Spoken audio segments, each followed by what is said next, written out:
see the corrected title. Indeed, indeed. Alright, so... is there a place that we want to go to? We have some new options. Miss Brewster's public house, St. Polycarp's Cathedral, the Chop Shop, where the gang has been fighting us, and the Tentacle House, which is the source of the tentacles that have been fighting us. I'm gonna say Polycarp.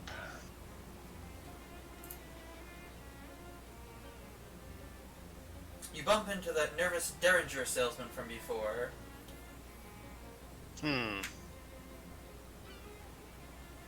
Are we carrying a ranged Moxie weapon? Do you know, offhand? I think we have a melee Moxie weapon that we're using. The Leaf Sword. Well, we ought to cover the base of a ranged Moxie as well, I think. I don't really remember what the difference is between ranged and melee. They're classes of weapons that have individual boosts attached to them. Okay. And that I've learned from my run thus far, so we want to cover the base. Alright, sure, I'll buy one. Do you want to do the dialogue? Sure. You bump into that nervous Derringer salesman from before. Ah! Oh, it's only you. Yeah, sorry. Did you change your mind about purchasing one of my easily concealable personal defense weapons? Yours for only 30 meat. Sure, I'll buy one. Thanks. You won't regret this. Yeah.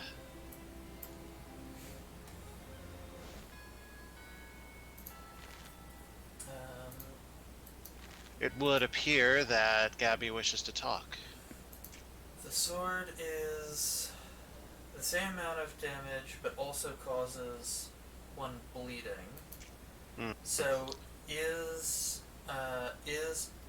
it being ranged good enough to...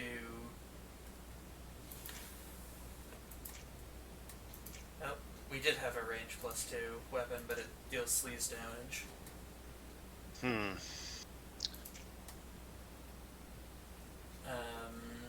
Well, it might help us in the pinch where something is weak against sleaze or resistant against... Yeah, weakness resistance. Not a bad thing to carry. What is the advantage of ranged over melee for us? That depends on whether we have any perks or effects that, or basic skills even, that give us boosts for melee, magical, or ranged. So if you look at basic skills... Oh, sorry, basic skills. Yeah, so look on the left side at Strong Embouchure. Yes, I see that. That's an example. Rhythmic precision. Yeah, those are examples that'll help us with ranged weapons down the line. So So now, those would help us with any of those weapons. For now, we have no such thing. Indeed. So we want to do Moxie. How did I do this? I think I did my 5, which was effectively Gurgi from the Black Cauldron. Oh wow! Look at it! Look at what? Gabby's skin! What? Gabby holds out an arm. Her skin does seem a little different, like it's getting tougher and leatherier in places. Gabby is adapting to the prevalent conditions! Haha! Do. Gabby gains 3 physical armor. Huh, I didn't know goblins could do that. I'm a little jealous. So now she's gotten a power boost and a defense boost. We have a gazebo baklava in the chat. She needs to moisture more. Hello, gazebo, my good friend. We will have to schedule a time to make some more cowboy hats out of human skin.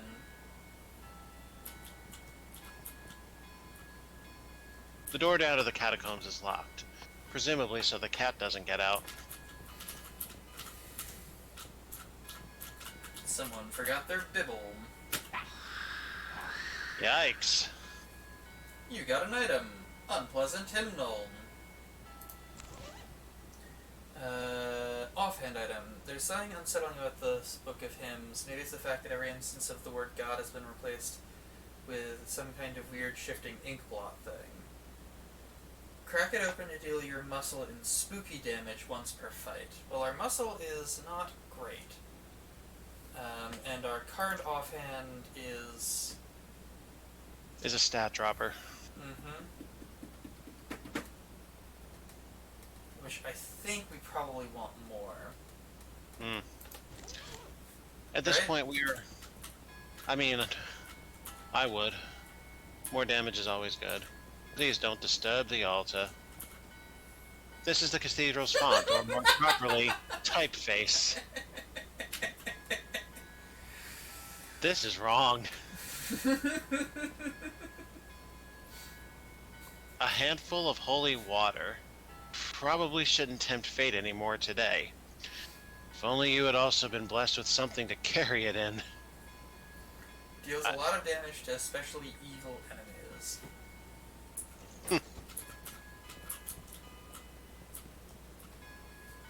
It's a vicar, who seems agitated about something.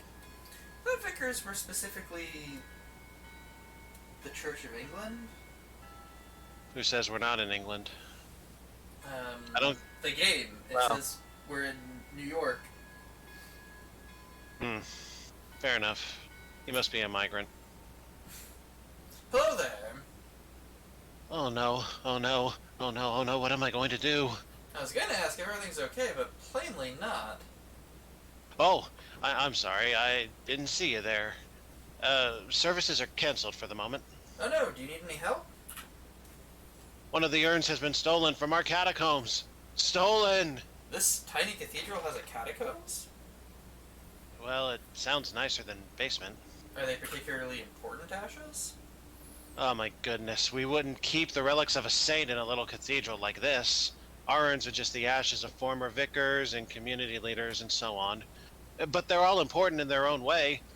And the bishop is due to arrive for an inspection soon. Oh no, oh no, oh no. Funny how bishops always seem to be just about to arrive for an inspection somewhere. I'll look into it for you. Oh, thank you so much. Here, I'll unlock the door so you can have a look. Mind your step on the way down, please. Those stairs are old and steep. Alrighty. Into the catacombs. Spare urns. It's a big crate full of identical empty burial urns. Must be spares. A fancy pedestal with nothing on it. A fancy pedestal with an old urn on it. Another fancy pedestal with an old urn on it. There's one candle left unlit. Ooh, I don't have a match. I do know how to acquire one. It's the Yes book! You think that's funny? Wait till you actually read it. The The last three visitors... Go ahead. The last three visitors were Donk Hufferby visiting from Saskatoon. Oh, that seems like a dead end. And they sure have some weird names up in Canada. Charles Wallace, 111 Plunkett Street. Huh. That's the address of the antique store. You'll have to ask Charles about that the next time you see him. Captain Augustus Sturch, 23 Kerwin Avenue. Now that one might be worth following up on. I will sign the book. You sign your name and address after all the others. Nice. It's another very old manhole cover.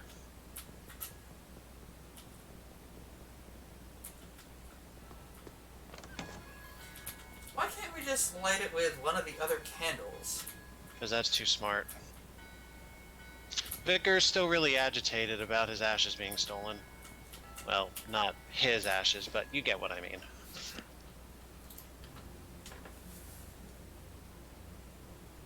With a sinister...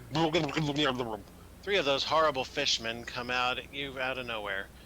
Well, not nowhere. Two come at you out of an alley, and the third one crawls out of a nearby manhole. Fish hole? Yeah, I heard you the first time.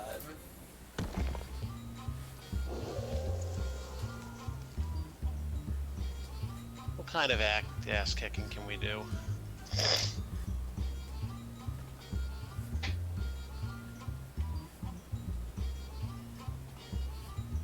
I mean, We have 2 AP. I mean, spread damage is always helpful.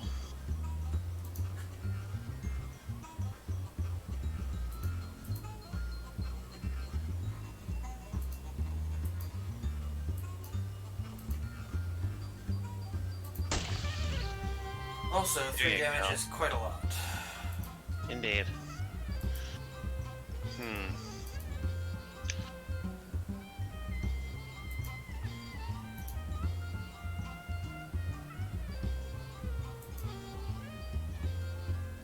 Fight a random enemy, heal a random wounded ally.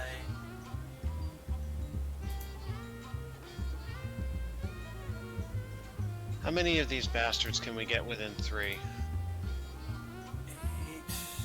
8, 8, 11, 16. Okay, well we can doom the barking spider. So that's what I'm gonna do.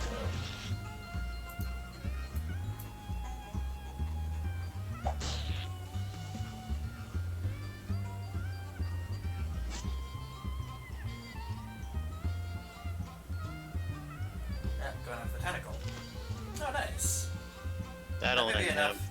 Yeah, that may be enough poison to kill it. It is. We can take down either fishman or the spider. Well, the spider's bleeding. Well, no. He'll still get to hit the spider before he dies out. Yeah. And we can just very neatly end it with a fish slap. Sorry, flap slap. Falcon punch.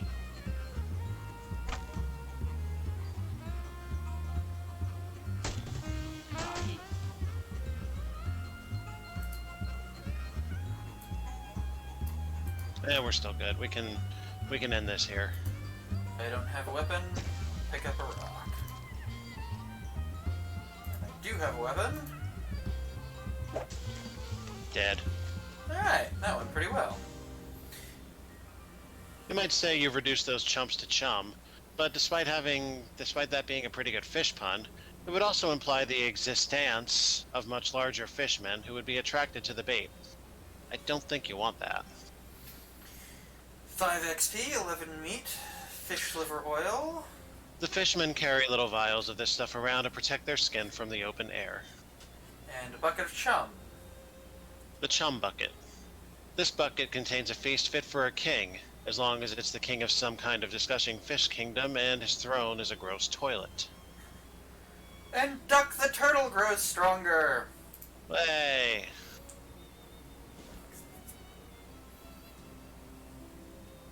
Oh! These are the symbols that are carved around town. That rock is steaming. Why do all the rocks in this yard have creepy glyphs painted on them? Weird.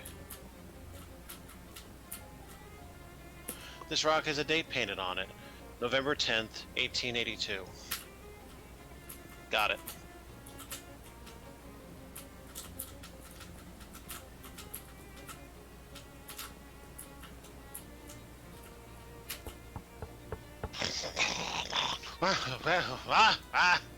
What was it? Was that?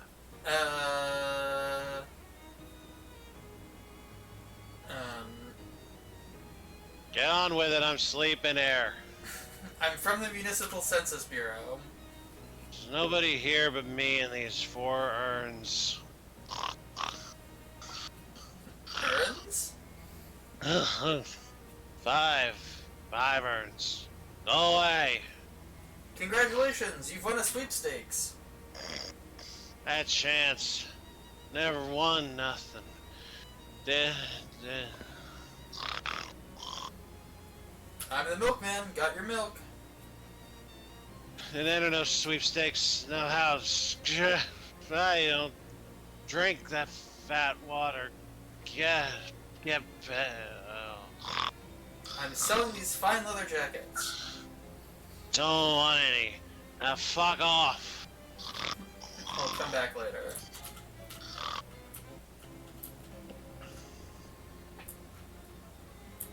Alright, so the spiral is steaming.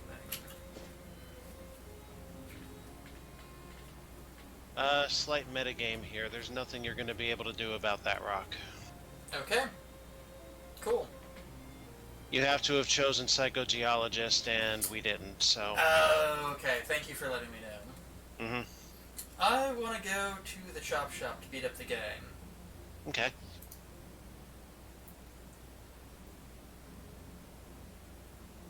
Gabby takes a piece of candy out of her purse and tosses it in her mouth, then holds the purse out to you. Run. Uh-oh. Sure. Thanks. Stand by. We got us, A we got a stand-up? spot. We got a spot, yep. Not procedural parry! Yeah, well...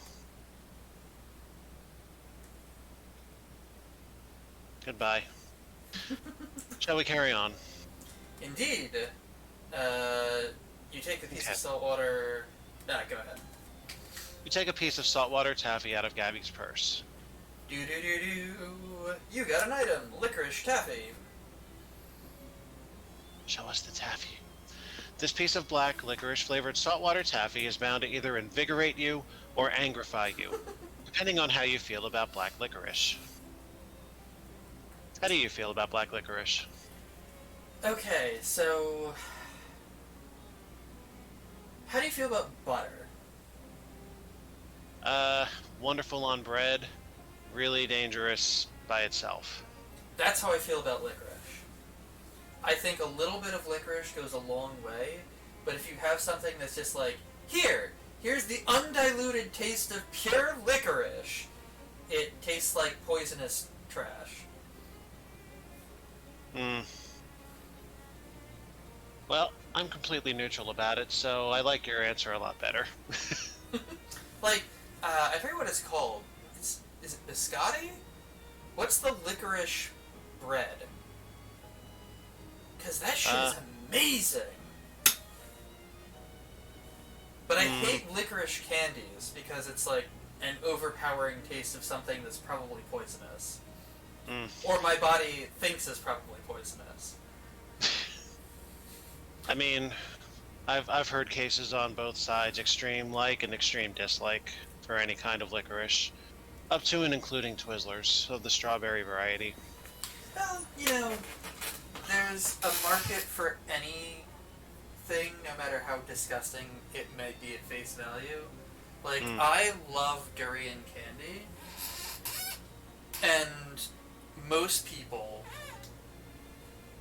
I think it might be a genetic thing, most people, when they encounter the smell of durian, it smells like trash, or a corpse, or a fart. And to me, it's like, ooh, delicious. Anyway, where do you get all these taffy anyway? Swell try. But Gabby never... Oh, that was bad. Excuse me a sec. Swell try. But Gabby never reveals her source. Ah, shucks.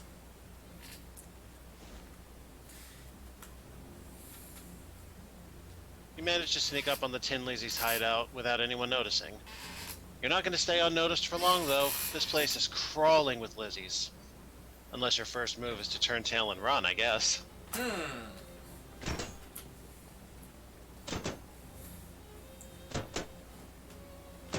This car looks terrible, but it smells great. Yes, I seem to... There we go. Now it's caught up. You isolate and then confiscate the source of the freshness. A prototype car freshener. This ingenious device consists of a cardboard tree soaked in some kind of nice-smelling oil. Plus 2 stench armor. I believe these people do mostly sleaze damage, sleaze and hot damage. So Well, I recognize the greasy wrench. That's a sleaze weapon. A couple of tin lizzies are busy trying to dismantle a car that is already pretty thoroughly mantleless.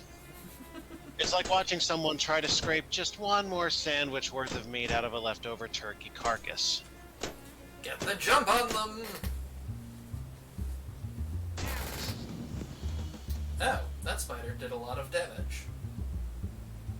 Chthonian magma spider. Yeah, I wound up shutting off arachnophilia on my run because the additional enemies were really fucking my style. Not me! I shall well.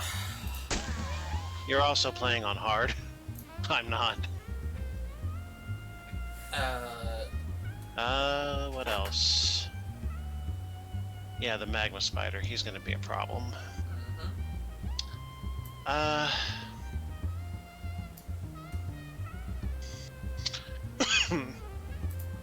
You've got a number of combat items which we might want to use.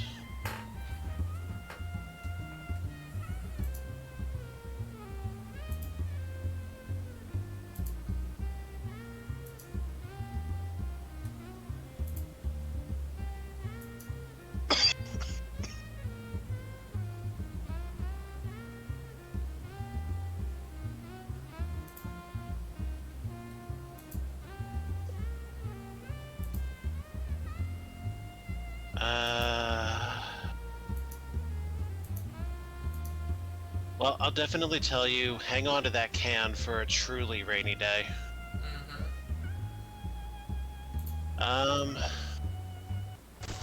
Yeah.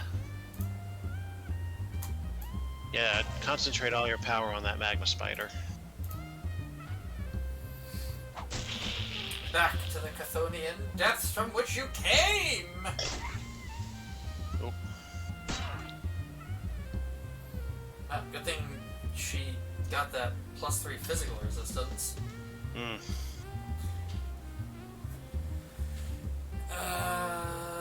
Do we want to concentrate all firepower? Yeah, we want to concentrate all firepower. Yeah, firepower. We can handle these things. Flap, slap!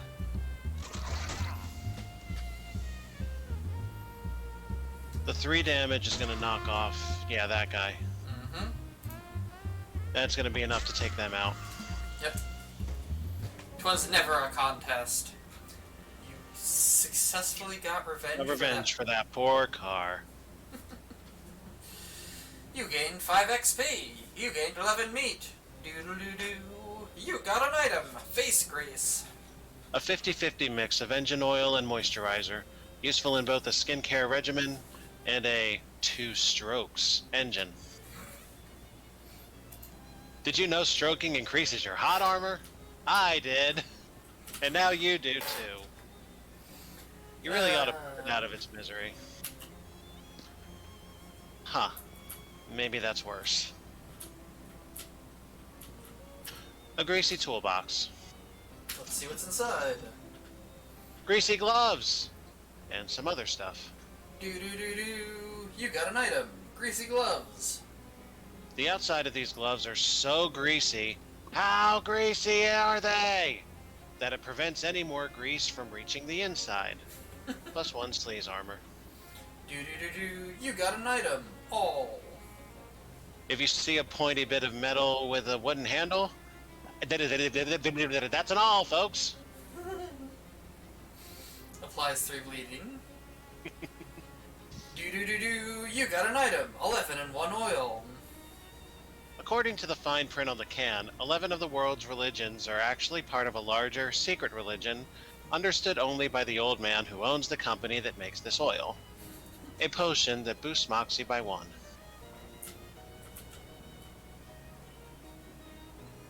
Just an old barrel.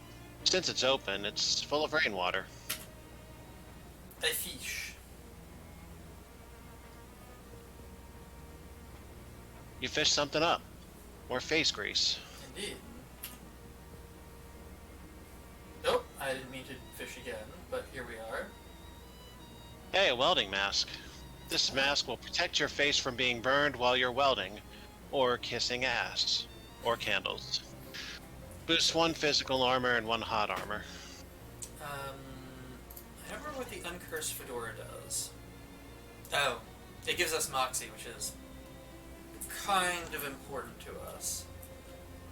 I would recommend you keep fishing. Okay. It's not in. It's not didn't want to infinite. keep you, Well, there's a finite end to it, that's why. Gotcha. The Tin Lizzie's hands get really dirty, and the only thing that really works to clean them is gasoline.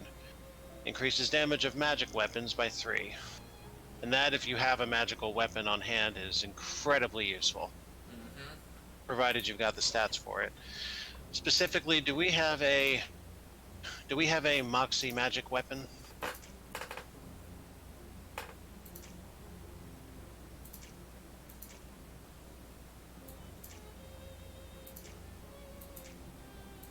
No.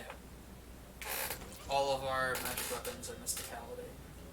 Which is unfortunate, because the gap between Moxie and Mysticality right now would just cancel that out. Mm-hmm.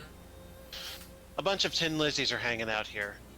Their attention is mainly focused on something further to the right, but the camera doesn't move far enough for you to see what it is. Well, fuck the fourth wall, I guess. Push our way through.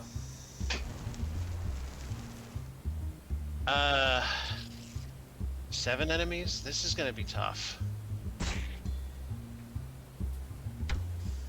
I fear no evil.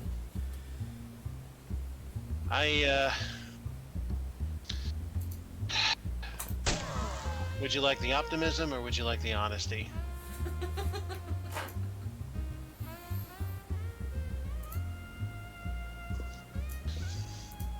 Don't devote any attention to the flying wrenches. They'll get knocked off by the sacks next turn. Yep. If we survive that long. Yep.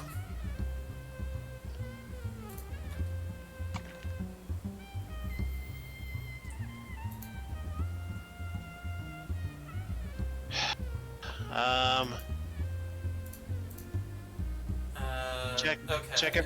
Check everyone's HP. 6, 7, 6.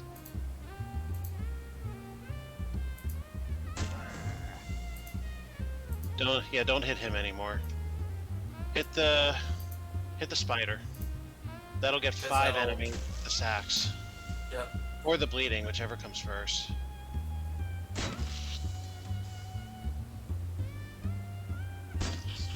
My poor spider! No, you stupid. You dumbass. It's fine. Take out either of the humans. Slap slap!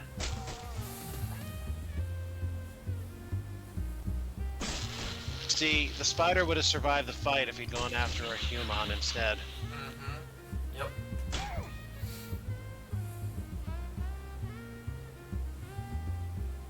It's okay, we got him.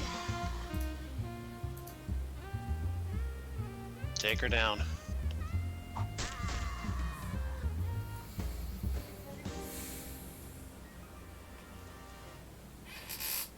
You won! Time to see what all the Tell you what all the was. hoopla was about. You gain 7 XP, you gain 10 meat, you gain face grease, hand washing gasoline, and Duck the Turtle grows stronger. Play!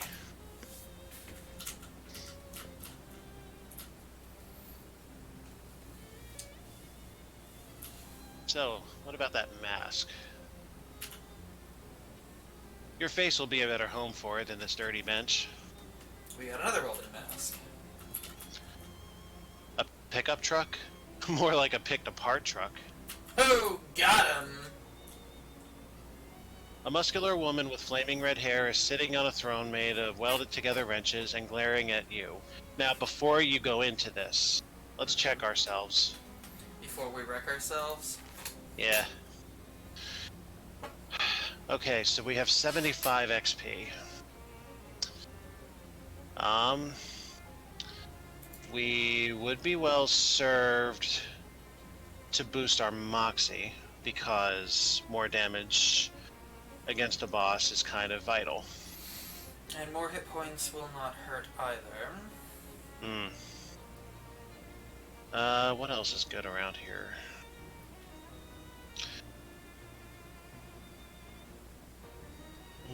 That's basically it. Yeah, I could think see we're best if- off. I think we're I best off doing rhythm in our blood.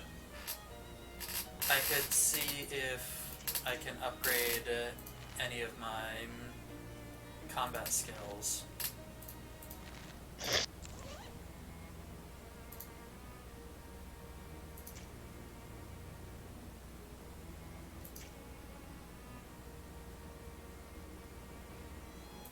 Open the field, man. Yeah, let's not be playing with our stats for right now. Eh. Alright, I guess it's upgrading rhythm in our blood. Yeah. And lots That'll of give extra blood for the rhythm to dance in. Yeah. That'll give us one more point for the sword. Mm-hmm. And what's our effect situation? Increased moxie. Yeah. Do we have both food and let's get a food in us as well. See if we can boost moxie. Bucket of chum. Is there anything better for that? Well, okay then. I would have said look for a better food if we had one. Nonsense. But okay, cool. All right, so now we got 2 more moxie we can use. The one gives you the traditional slow sarcastic clap as you step forward. Nice entrance. Thanks. Nice chair. Thanks. Now who the fuck are you? I'm Richard Recluse. Nice to meet you. And you are? Well, ain't you sweet? I'm Big Liz. Big Liz Studebaker. I'm the boss of this gang with the biggest breasts in town. Does she breast boobily down the stairs? I didn't notice. No, see, she stood up from her throne and fell flat on her front. I feel like If this you is a get my setup drift. to a joke that I haven't yet. She has big, bouncy tits that her spines can't support, okay? Okay. Well, I didn't know we were fighting Kuro.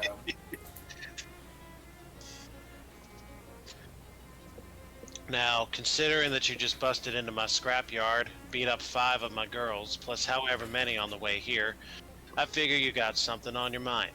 So what is it you want exactly? I want to join your gang.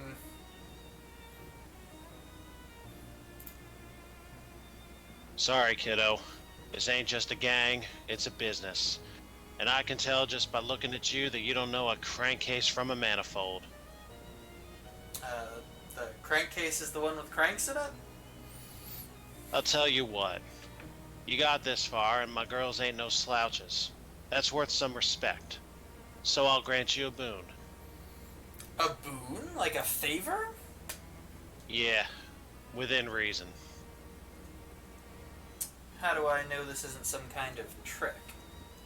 It's no trick. You can trust me because I'm sitting on the crescent throne. That means everything I say is automatically true. Wow, like the Pope? Kinda, yeah. We're real into hierarchy and chain of command around here. Neat. Anyway, What if you say you have 1,000,000 meat? what? What if you say black is white? It isn't magic. It's just... Look, part of being a good leader is not trying to use your powers in stupid ways. Oh. Anyway, you get one wish. What'll it be? More with... You cannot wish for more wishes. Not nuts. You're wishing for testicles? Well, sorry, I can't grant you those either.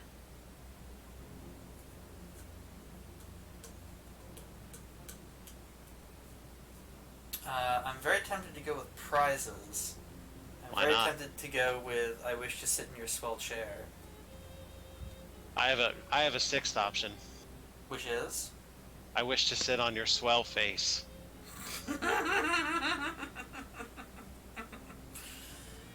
See, for some reason I can't put my finger on. I thought you'd like that. I'm a huge fan of Monty Python, even more than their sketches and their movies. I love their music. So like, the minute you said it, I started internally going into sit on my face and tell me that you love me. I'll sit on your face and tell you I love you too. Life could be fine if we both 69. Fine. And like every time that song comes into my head, I have like an automatic filter that blocks it. So instead of all of the mirth that you were evoking coming through, you just got silence. So that's what that was. Anyway, should I fight her for better rewards, or should I wish to sit in her swell chair, or should I wish for prizes? Well, I went directly for the ass kicking myself. Mm-hmm. So Well, I guess we gotta do the science then. that's up to you. I wish to sit What in do your you- swell chair. Okay. Nope. Nope. Aw, come on. Just for a second. Only the boss of the Tin Lizzies can sit on the Crescent Throne. Sorry, kid. That stinks. Oh! We're 2 requirements short of trying that again. Oh. Oh, I have another 6 Oh no, we option. have 5 Moxie. We definitely have 5 Moxie. Oh, okay, in that case, we should have fucking bought Bamboozle. God damn it. I need to think about it for a bit. Alright, well, it's an open offer. Don't try my patience, though, bud. Okay. Cool. We need... 10. Oh, we need 10 XP? That's nothing. That's nothing. Let's just wander around. In an alley just off the street you're following, you see a bunch of worms burrowing around in a pile of garbage.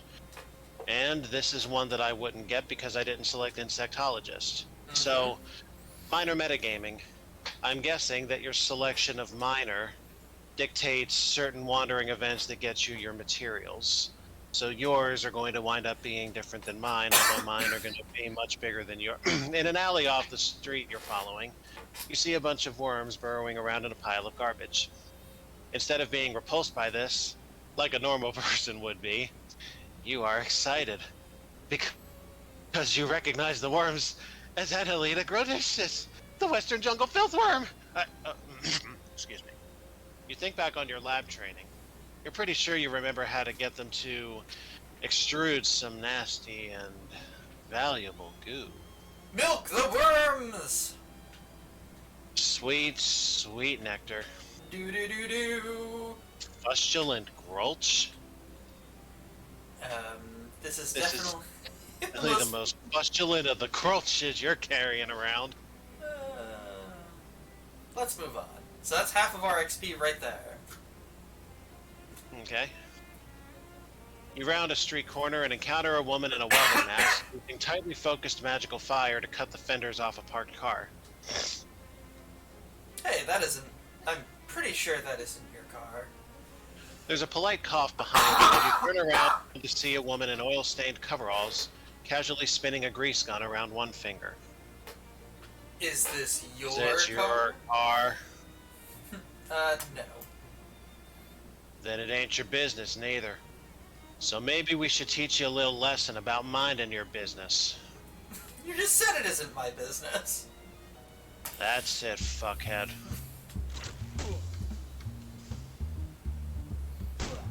Dude, what spider is this?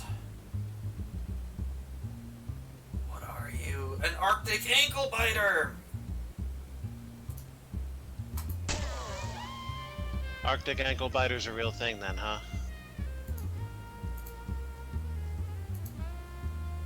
Well, You could go entirely after the spider. Actually, that would probably be the smartest thing to do. Or, that's good.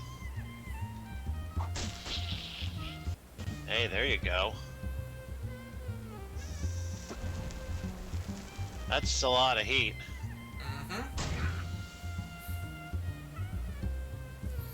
Go, my minion! Okay, be stupid. Well, that's okay. We don't need him to be smart because one good Falcon punch, and the rest is going to be history in just a moment. Thunk. Now perish! And now the Q snap. You won. Looks like your business was their displeasure. Nice. And Oh, that's enough. no, crap. Okay. You turn a street corner and duck behind a mailbox just in time to avoid being spotted by 3 tin Lizzies who are either stooping on a squat, or sitting on each other's faces.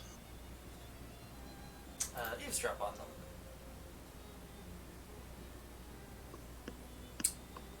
I'm bored. When's the last time we had a good rumble? Ages. But we got a non-aggression pact with the Doughboys. Big Liz wouldn't like it if we messed that up. What about the Glocklins? Want to fight some of them?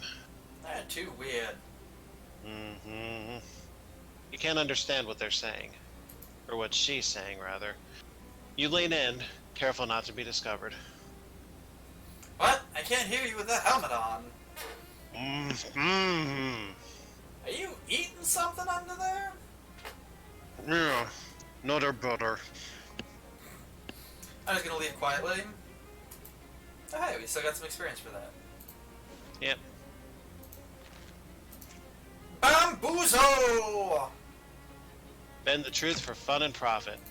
It doesn't count as lying if you do it for a really good reason. Alright, so our Moxie is 8. So, we got the Mox. We could do the ass kicking or we could do the bamboozling. I'm gonna bamboozle him. You're back, eh? Well, did you decide what you want for a boon? Come on, Approach let me sit in your chair. I've never seen a chair like that before. The workmanship is amazing. I just want to see how it feels. I promise I won't cause any problems. Well, alright, fine. But just for a second. Wicked. Big Liz stands up, and you take her seat on the Crescent Throne. It's cold and not very comfortable, but it does make you feel pretty powerful. Oh, this is great. Glad you like it. Now get up. Nah, seeing as how I'm the boss of the gang now, I think I'll enjoy it a little longer. What did you just say? I said I'm the boss of the Tin Lizzies now, and I said it while sitting on the Crescent Throne. Twice. Nice try, dipstick, but the power of the throne doesn't apply unless you already are the boss. I was the boss as soon as I sat down. You said while sitting here that only the boss of the Tin Lizzies can sit on the Crescent Throne, and here I am, sitting on it. Ipso facto, I'm the boss. Why, you little son of a... And the first change I'm making is that from now on, changes in gang leadership can only occur via written agreement from the current boss, which is me.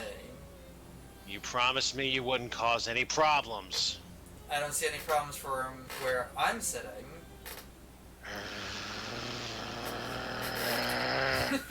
Take it easy, Big Liz. I'm just messing with you. Huh? I don't have time to run a gang. I'm busy. But I'm busy with something kind of weird, and I think I might need your resources. So you can run the gang the same as always. All I need is for your gals to help me out if I need backup. I swear on the Crescent Throne that as soon as I'm done with this whole crazy mess I've fallen into, I'll make you full official boss of the Tin Lizzies again. Alright. I guess I deserve it for falling for that trick. You win, boss. Great! Here, you can sit back down if you want. This thing is uncomfortable. I'll stand, thanks. So what do you need from me? Well, I could use some supplies. Supply shed's over there. Take the key. Do. You got an item. Chop shop shed key. It's the key to Big Liz's shed at the chop shop. Hopefully it's easier to use than it is to say. Chop shop shit. Chop shit. Fuck it. And if you get into any trouble in town, just give a whistle and one of the girls will come to help out. Do. You got an item. Tin whistle. By commanding underlings with the poot sounds made by this whistle, you'll be a real tin poot dictator. Summon So a Tin this- Lizzie to help you in combat, but only works in Ocean City. So this leads me to believe that Ocean City is not our only world. Indeed. Thanks. I wonder if that's a one-use item, or whether it is a multi-use item.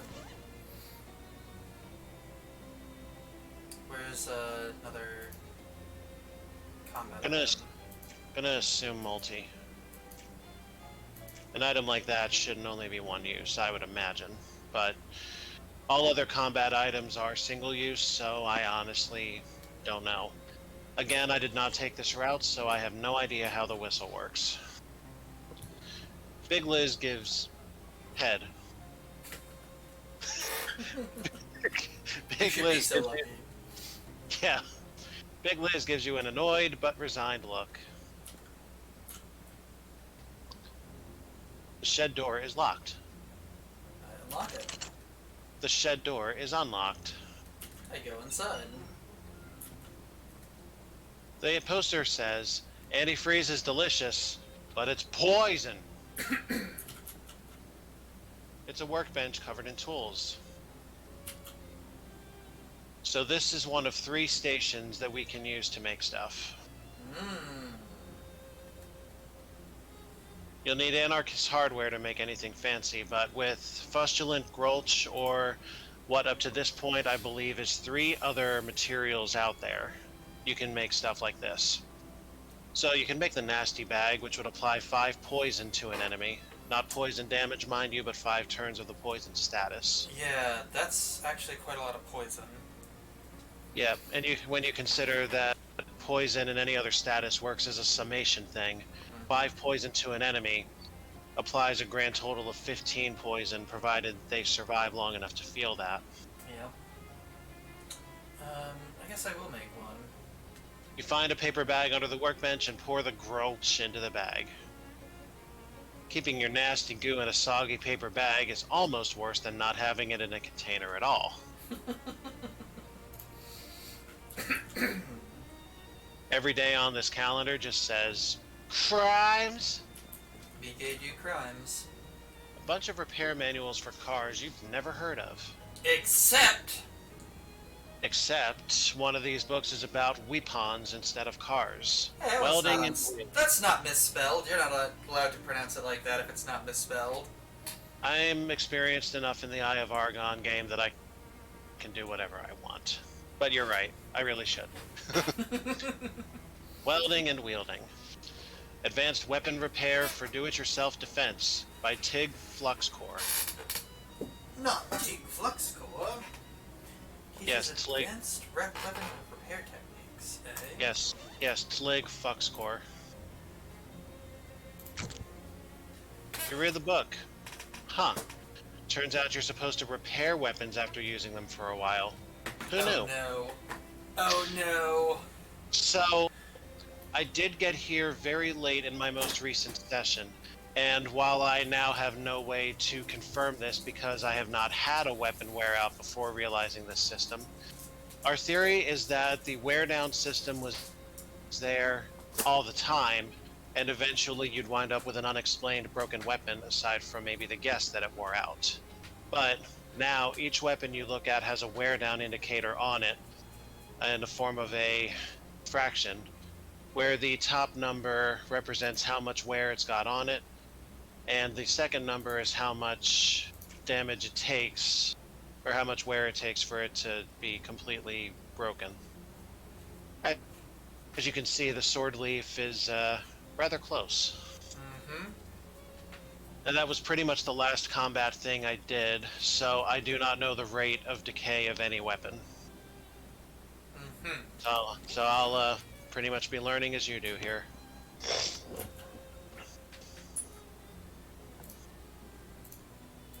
Two messes of excrement. There's a car door leaning against the wall.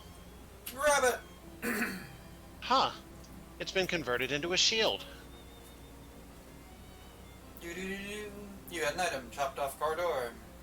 It's a car door with an arm strap welded to it. So it's got...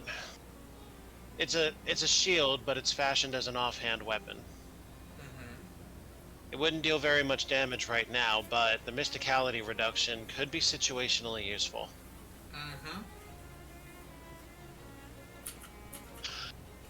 A shelf covered with various greasy metal objects. See if there's anything useful. You select the most dangerous looking pieces of metal and pocket them. And there's your anarchist hardware. Nice. A collection of pipes and cannon fuse and... well, mostly just pipes and cannon fuse. Anarchy is pretty straightforward. Alright, so now on top of one of your basic resources, you can use one of those anarchist hardware to make a fancy combat weapon. In this case, a stink bomb, which deals 5 stench damage as a wave.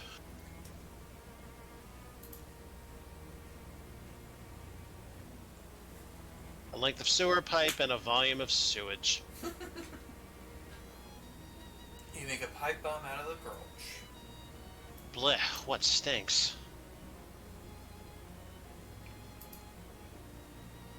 Alright. That's all your stuff. For now. You can wander to gather more. An old school blacksmith's anvil. This must be where they work on the really vintage cars. This car has not been noticeably chopped yet. The doors are locked. Dang it. Now, I restrained myself from a particular comment about the item we need here. We're not allowed to talk about it anymore. We get banned from the state of Florida. Are we in Ocean City, Florida? I do not believe so. Okay, then. To the technical house? Or to Miss To the Brewster's? That depends. Do you feel like fucking an old landlady, or do you feel like getting tentacle fucked? Say no more, my friend. Across the street from you, you see the guy who tried to sell you those dirty joke books. I do know what these do now, if you're interested. Sure. So you purchase these, they're like any other book. In that when you read more of it, it gives you a skill. So yeah, a set of dog-eared paperbacks filled with offensive jokes, which unfortunately none of which we actually get to see. Somebody must have carefully assembled this set out of individual volumes found in filthy public bathrooms. Grants an upgradable skill.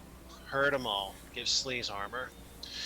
So, when you buy this, it starts with a 50 XP upgrade that you can use to increase your sleaze armor by 1. And then 60, and then 70, and then 80, and then 90. At this point, all the way up to at least 150. I don't know where the end is. But each time will boost your sleaze armor if you decide you want to boost that. 200 meat down, and then however many XP per step. 50 plus 10x, where x equals the number of times you've read it thus far. The man takes your meat and winks at you as he stuffs it into your pocket. Sounds like my normal Thursday nights. Enjoy! He continues to stand there. Aren't we done here? What are you waiting for? I want to watch you read it. Okay.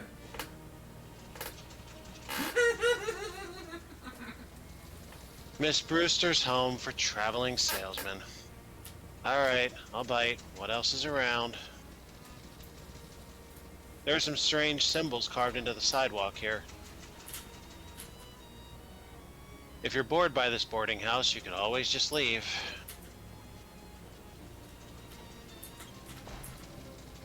The door is unlocked. Head inside. Sure. As you enter the boarding house, you discover some kind of hullabaloo, or perhaps a kerfuffle. A stern-looking middle-aged lady is surrounded by 6 agitated men, all talking over each other. Gentlemen, I must insist you settle down at once. We don't want to get to the bottom of this, with all of you acting like panicked school children. Miss Brewster, you've got to call the cops. Ha! What this town calls police, I wouldn't trust to solve a jigsaw puzzle, let alone a serious crime. And I won't have those hooligans turning my house upside down. But there's been a murder. Someone has to do something. Now, hold on just a second. There's a very particular word in there that should be said properly, if you get my drift. Come on, just once. Come on, Shinji. Come on. Just one time, just for me. But there's been a... Yay! Somebody has to do something. Thank you so much. I'm gratified now. Well, there are no dogs around to scare, so I felt comfortable doing it. Oh, so good. What you can all do is go to your rooms and let me think. Good gracious. The men file up the stairs, abashed, but still fidgeting nervously. Excuse me? I'm sorry, but I don't have any vacancies. Or, well, I suppose I do, but I can't let you have the room until the whole mess has been sorted out. One of those men said something about a murder? Yes, it's absolutely ghastly. One of my lodgers was murdered in the night, and nobody heard or saw anything. I'm practically at my wit's end. Well, maybe I can help. My name is Richard Recluse. I'm kind of an independent investigator sort of thing. Oh, like the Belgian fellow in the mystery novels. What? Yeah, sure. Well, that's marvelous. If you can solve this mystery, I can pay you quite reasonably. Okay, it's a deal. Thank goodness. What can you tell me about the victim? He was a traveling salesman. All my lodgers are traveling salesmen. What did he sell? Oh, they come and go so frequently, dearie. I'm afraid I haven't the foggiest idea. Well, how did he die? I'm not sure. The body is missing. Look, you'd better just go and have a look for yourself. He was in 3C. I locked the door so that no one would mess around in there. Do. You got an item. The key to room 3C. The victim's room. In Miss Brewster's boarding house. Alright. Only Miss Brewster is allowed into the kitchen. A little note next to the phone says, "Do not use phone." Tiny oil paintings of previous boarders. The radio plays agreeable music at a polite volume. This potted flower saw nothing. The bathroom door is locked.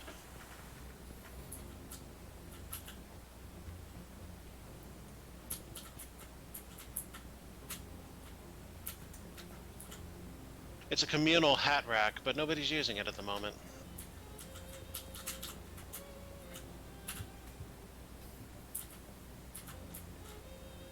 Some high-heeled shoes have been carelessly left in the hallway. You're not sure which aspect of this would upset Miss Brewster the most. Yeah, they'll be safer with you. Do. Elegant shoes for sophisticated ambulation. Now, all of the shoes I've picked up so far have been functionally useless. But aesthetically, they've all got something nifty about them, provided you don't get yourself so drunk that the animation doesn't show up. Alright,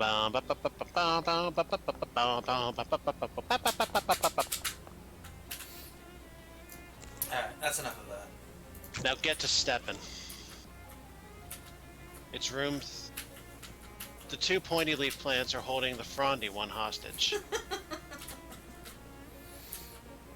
Don't you think we're taking this a mite far, guys? Anyway.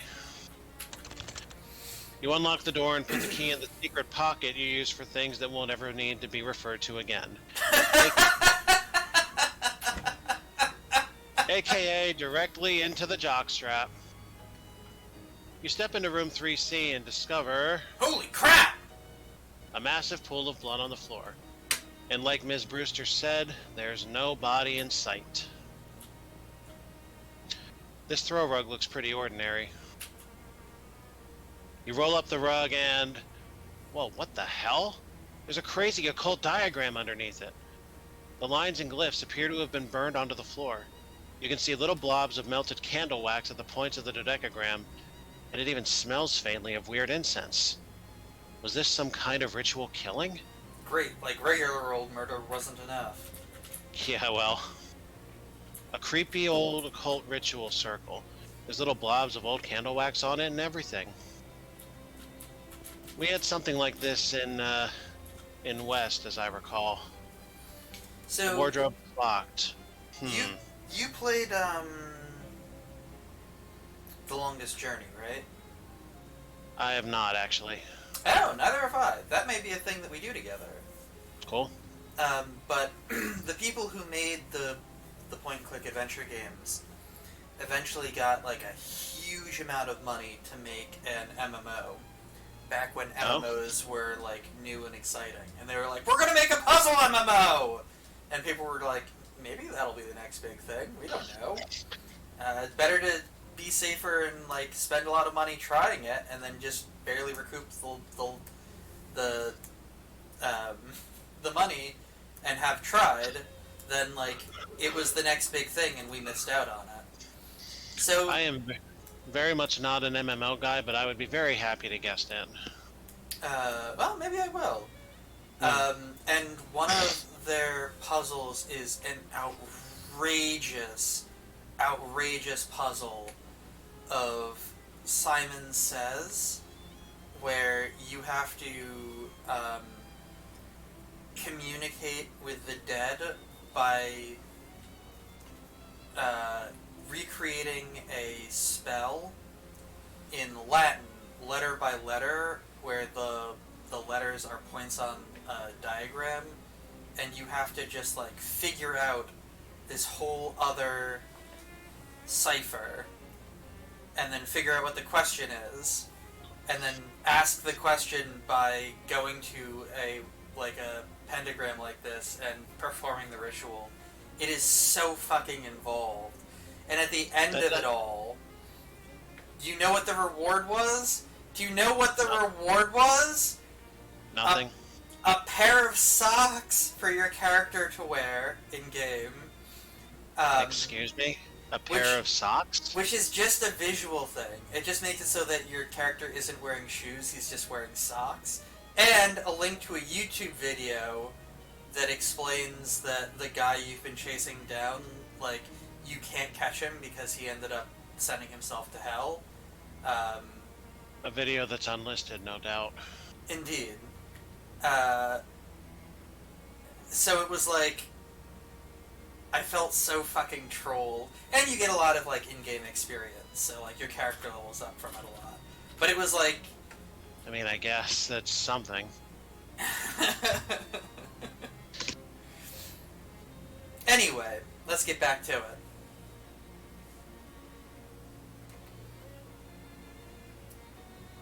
An ordinary wash basin. No clues here. There's also a mirror. Check yourself for clues. You look at yourself in the mirror. Hi, Richard. Hey there, good looking. Aw, what's wrong? Testing, hello? Hey, I can hear you now. I seem to have bumped my mute button somehow. If this is anything like the other mirror we had earlier, it's not going to give us anything. Yep.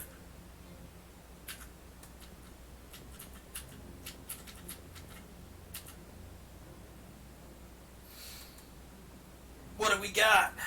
a handful of clean water. You won't be needing this anymore. Pure, untainted water by even untainted even by a container. Which is good, because we just used the bath water that we had to cure our ally who is on fire. Hmm. The window's locked, so the killer must have come from inside the house. Nothing interesting about the bed, except that it's next to a massive pool of blood. Holy jeez! Is there even this much blood inside a person? And we're gonna do it, aren't we?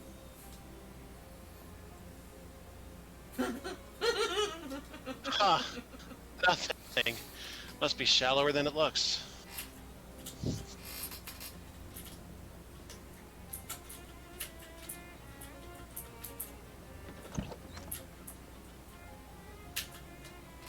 It'd be best if you report back to Miss Brewster first.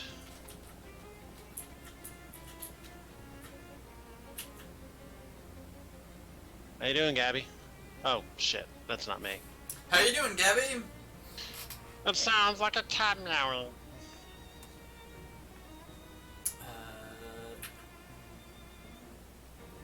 Okay. Sorry. We read all that before. Yeah, it's all the same no matter where you go. At least in Ocean City. It may change when you get to another world. Miss Brewster stands by the kitchen door looking stern but frazzled. Sterazzled. Well, Miss Brewster, I've had a look in room 3C. Did you find anything, dearie? I found a huge pool of blood. It was really gross. Did you find anything else, dearie? Yes, actually, an occult ritual circle. What? Oh my goodness. You think it was some kind of black magic sacrifice? I'm afraid it looks that way, yes ma'am. Well, I've always felt the Lodge's religion was no business of mine, but I won't stand for this one bit. Are any of your lodgers involved with the occult, do you know? I do recall that one of them specializes in selling occult supplies and paraphernalia, but I'm afraid I don't remember which one. You'll have to ask around. Okay.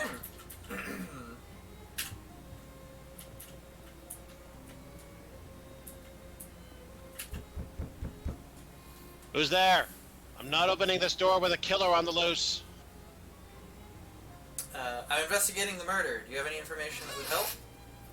There's a salesman who specializes in occult stuff. That seems pretty suspicious to me. Which room is he in? I'm not sure, but he isn't the one above me. He doesn't live at the same end of the hall as the victim either. Okay, so there's only one door that could be. Three, Bravo.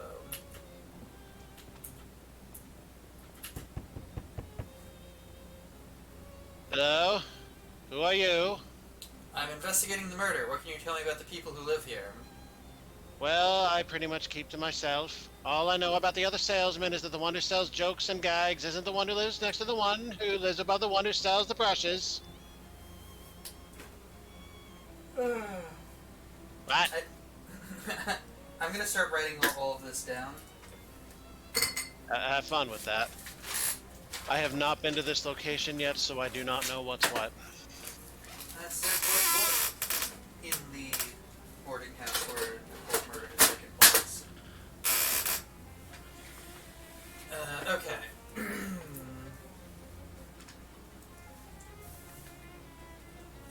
Oh, this pen is dying. There we go. Jokes not above brushes.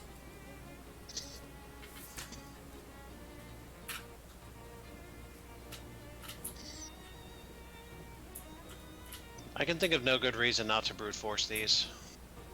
I'm pretty sure that 3B has to be the guy. Because there's only 8 options. I guess that's not true.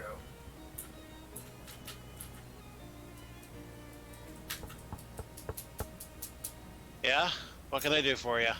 I'm investigating the murder. Yeah, real grisly business. Do you know the other salesmen who live here? Not really.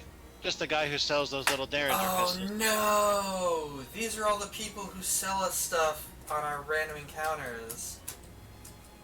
Yep. He was complaining about the guy who lives right above him. That's the trinkets and baubles guy, because he keeps making a racket dropping stuff on the floor at night. That probably doesn't help you much, though. Trinkets is above baubles. No, Trinkets is above Darren Guns.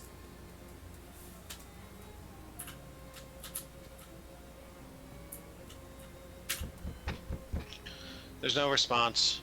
You try the knob, but the door's locked.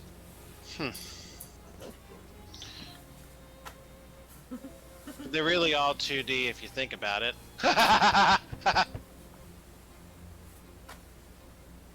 warning you. I'm armed. Oh, I know you. Yeah, I think we've met before. You sell derringers, right? That's right, yes. You should buy one. There's a murderer on the loose. So, Guns is 2D, which makes Trinkets 3D.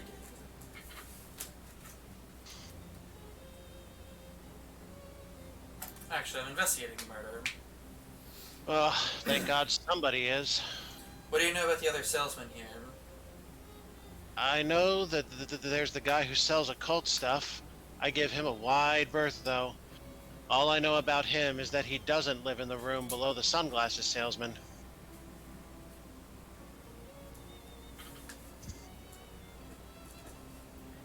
So...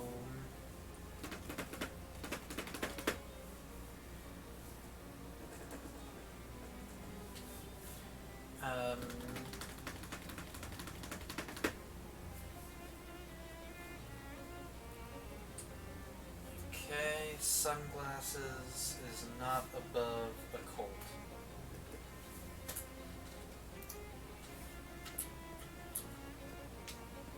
I want to hear your thing again.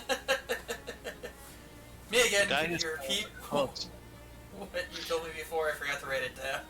I did actually forget to write it down. I said the guy who sells occult stuff doesn't live above me, and he doesn't live at the same end of the hall as the victim. Do you understand? Mm-hmm. Okay, so he's saying that he's saying that it's not 3... So this that eliminates 3A and 3D. Yeah. 3C, of course, is the victim's room, so that doesn't count. And it can't be 2A because this isn't the occult guy. Can we eliminate anything else out of 2B, 2C, 2D, and 3B? It's not... so 3D is the Trinkets guy. Do we know the Trinkets guy is not the occult guy?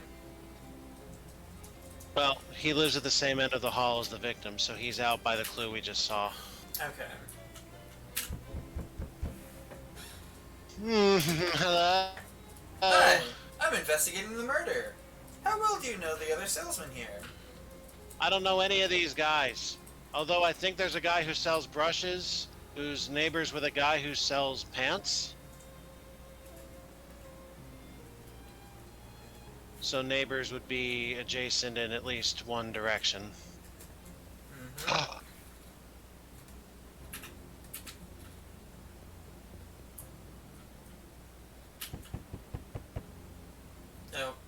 So this was Jokes and Gags is not the one who lives next to the one who lives above the one who sells brushes.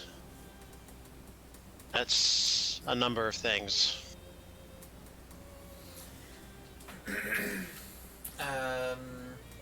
Is there anybody we haven't seen yet? One is locked and one is murdered. So we haven't talked to somebody. Okay, this is the dirty joke salesman. No, this is the sunglasses guy. Something I can... Ah, hey, we meet again. Oh yeah, you're my sunglasses guy. That's me, baby. What can I do you for? Oh, I'm investigating the murder. Oh, no kidding. Yeah, I was hoping you'd give me some information about the people who live here. Well, I don't really know any of these guys. There's a fella that sells jokes and gags somewhere on this floor, I think. And there's a guy that sells pants, but all I can tell you about him is that he isn't the guy right below me. Sorry. I already was assuming that the joke guy was on the second floor, so that doesn't help. But pants guy is not 2A.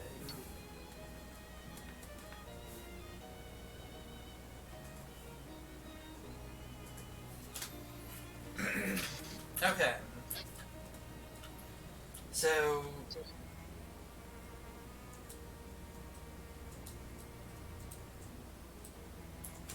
do we know anything about any of these guys? This guy is the guns. Mm-hmm.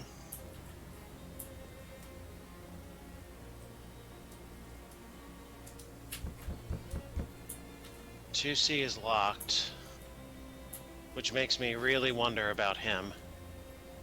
2B is...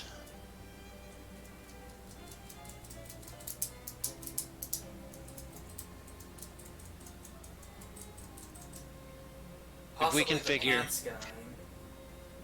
Can't be Pants Guy. Wait, no. Pants Guy can't be 2A. Yeah. 2A we know is eliminated anyway, Pants guy so... is 2B or 2C. And 3B is the... brushes. The guy who sells brushes is not adjacent to the guy who sells pants. Well, if Pants is either 2B or 2C, then Brushes has to be 3B. Yep. So, That leaves 2B and 2C. wait. You mean if pants is on the second floor, then it must be that 2C is brushes and no, brushes is 2A. Mm-hmm. Brushes is And- 2A. And Pants is not adjacent to him? So then pants is 2C. Alright, then that leaves 2B and 3B. 2D is Derringer's. Mm-hmm. 2B is unaccounted for. 3C is Victim. 3D is... Did we lock that in as baubles? 3D is trinkets and baubles. 3A is sunglasses. It's either 2B or 3B for the occult guy.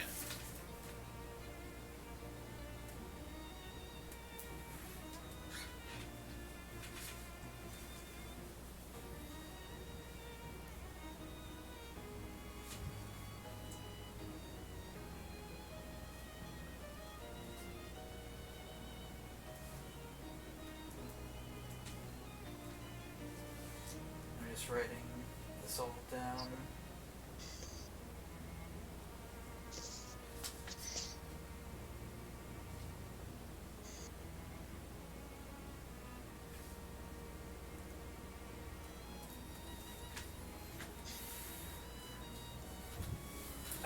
Okay, well, what else can we infer? The occult guy is not above sunglasses. The Yeah, occult nobody- is not above not above 3A or D. That doesn't make sense. Why did I write that down? Well, there's nobody... Well, because they said it. It just so happens there's nobody above 3 anything. I see. So that was a complete red herring claim. It could also be... It could also simply be that the occult guy is not above anybody. Mm-hmm. And if that's the case, it must be 2B. Mm-hmm. Alternatively, it's not 2B, but 3B. 3B or not 3B? That is the question.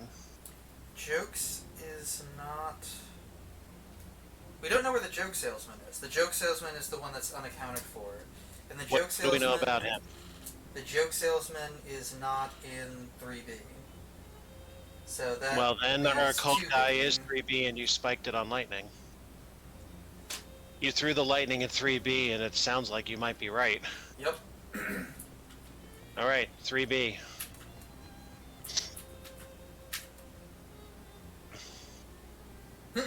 Excuse me, Mr. Brewster. Ms. Brewster. Jesus Christ. Also, that's my line. Yeah. Whose line is it anyway? Excuse me, Miss Brewster. Who lives in 2C? They didn't answer and the door's locked. That's because 2C is my room. Oh, well, can I have a look inside? Certainly not, that's private. And you can't possibly imagine I would kill one of my own lodgers. That would be terrible for business. I could easily imagine someone killing their own lodger, but I guess you have a point. Alright, Can we talk? well, I figured out who the occultist is. Maybe if we confront him with it, he'll either confess or give us some useful information. Are you certain you know which one he is? I won't have you accusing the wrong fellow. Yeah, I'm pretty sure. Alright.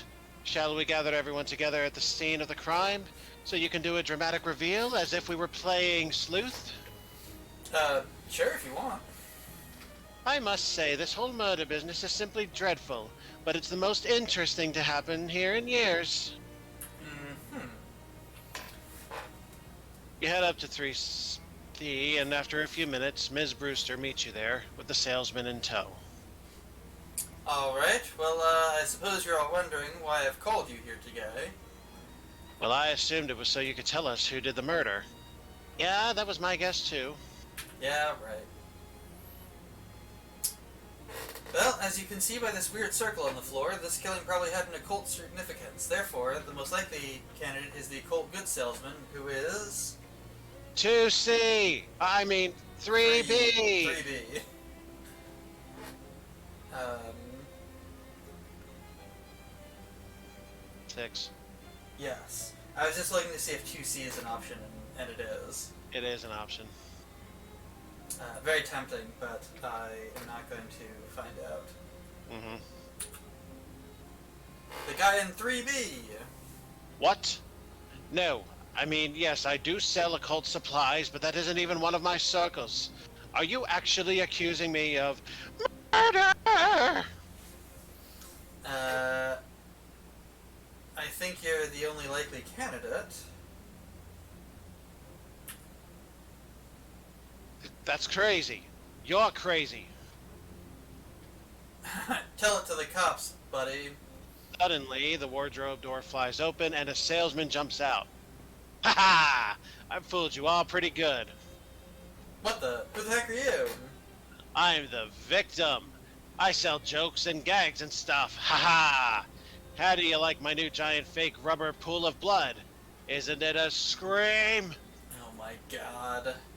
Here, let me give you something for being such a good sport, kid. Wear it in good health. Do. You got an item. Foot's ring. This ring bears the insignia of the Fraternal Order of Traveling Salesmen, which is difficult to make out at this small size, but it might be a farmer's daughter? Situationally useful only when grinding, Mm-hmm. from that description. Now, if you'll all excuse me, I gotta roll this blood back up, and 9 people in this tiny room is 8 too many. Well, that could have gone worse. That occultist gentleman was quite offended by your accusation, but I believe he'll get over it. Here's your pay, young man. You got 16 meat and 10 XP. Thanks, glad to be of help. I'd say I'll call if I ever need your services again, but I think one exciting thing happening here every few years is quite sufficient. If it happens again, I'm just going to throw everyone out. Good idea.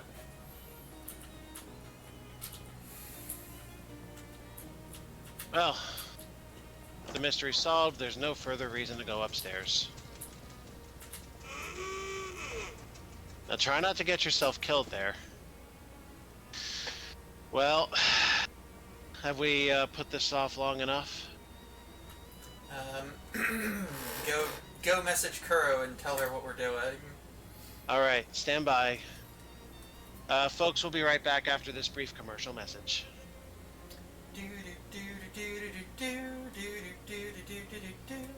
take a wrong turn into an underground coffee house just as a thinly mustachioed man commands any decent person to defend the formal vulgarity of Joyce's Ulysses. I'll defend it. Moved to tears, the man kisses you on both cheeks, leaving wet mustache hairs on your skin. You gain 16 XP. Hi, there's tentacle porn in the game Silver and I are currently playing. Interested?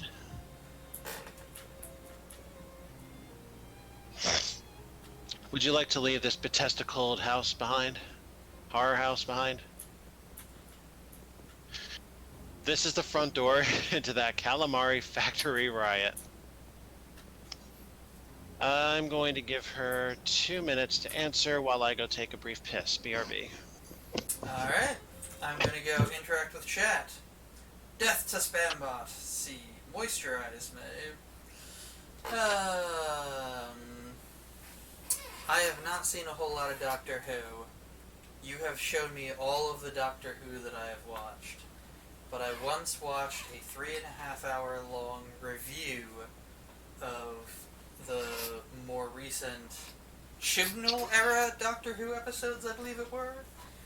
And she thought that Chibnall was an atrocious writer because there was a lot of gasp, shock. That's so shocking. Like, there was not a whole lot of actual good writing.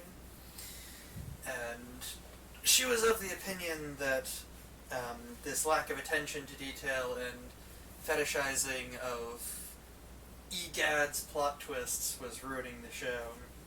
What do you think, given that you are a ride or die Doctor Whovian?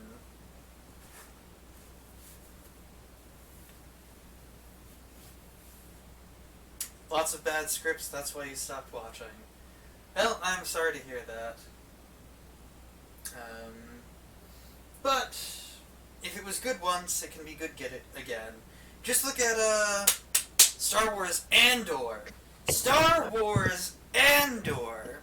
The show that has come out of Star Wars' garbage era at the depth of its quality when they have shows that you literally laugh at because the production quality is so bad. And it comes out of nowhere and is just the best piece of Star Wars to ever be released. Better than the original movie. Better than Empire Strikes Back. Better than all the prequels put together, yes, including the third one. Better than even the best moment of fucking the new trilogy. Better than Mandalorian. There are award-winning Picture of the Years that are not as good as Star Wars Andor. Yeah, my question exactly. How much blue crack have you had? None. I did a 2-mile hike in the wilderness, getting high on life, and then 3 slices of vegetable pizza, which is quite good. You got the crust nice and golden brown, just perfect. But not as perfect as the guy who made Star Wars Andor did on Star Wars Andor. Goddamn, that is a good show. Well, I have garnered no response, and it seems as though you've been quite entertaining. So, shall we proceed into the void of the damned here? I'm just gonna send this picture quickly to Kuro, so that Seems to be the short version of the story, yes.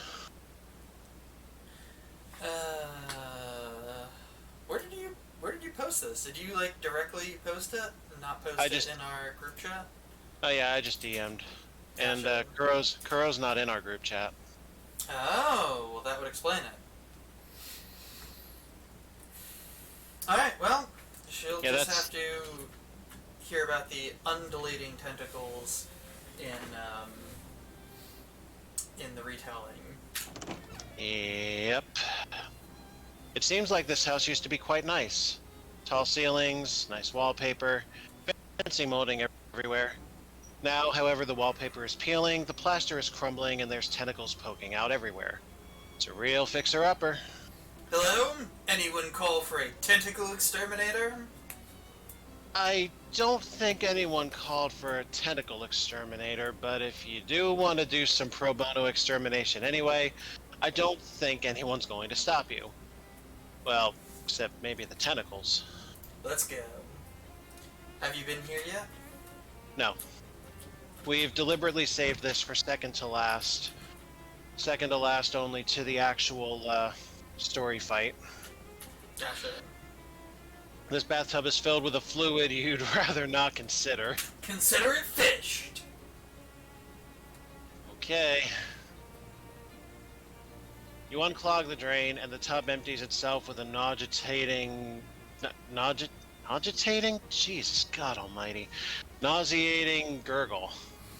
Do-do-do-do! You got an item! Glob of wet hair! This would be disgusting even if it wasn't wet. And it must be. Look at that effect. Yeah. That's even stronger than our best dropper weapon. This toilet is old and damaged, but it appears to still be functional. Flush it! Whoa! That's the biggest XP gain we've seen all game. Indeed. This sink has a cracked bowl and a grubby tap.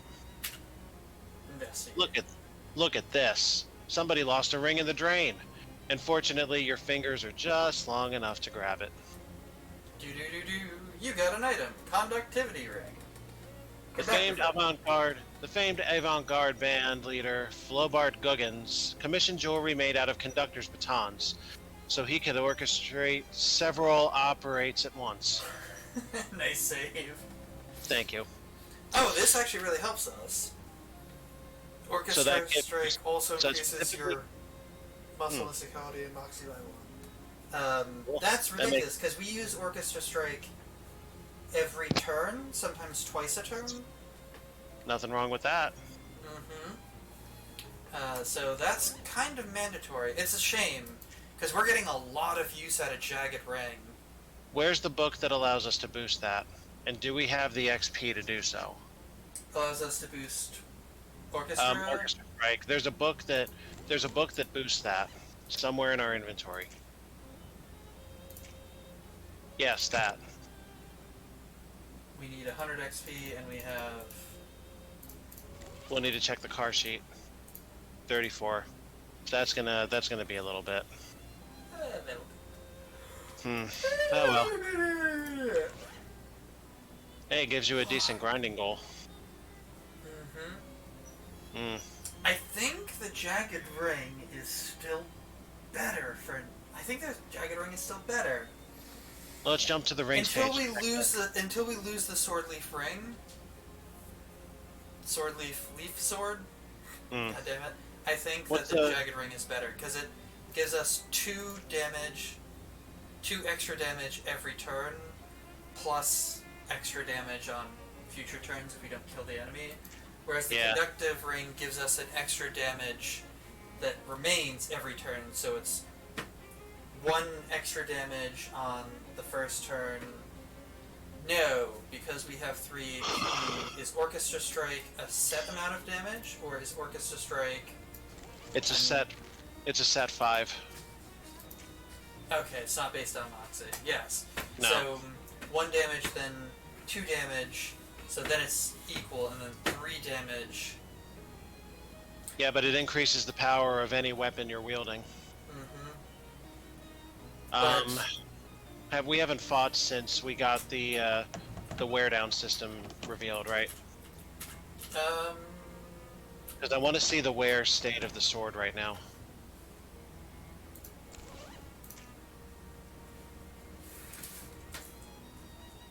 Huh. So we haven't fought since. All right, let's have 1 tentacle fight and see what that does against our sword. 3 tentacles have erupted from the floorboards here. Interrupt the eruptors!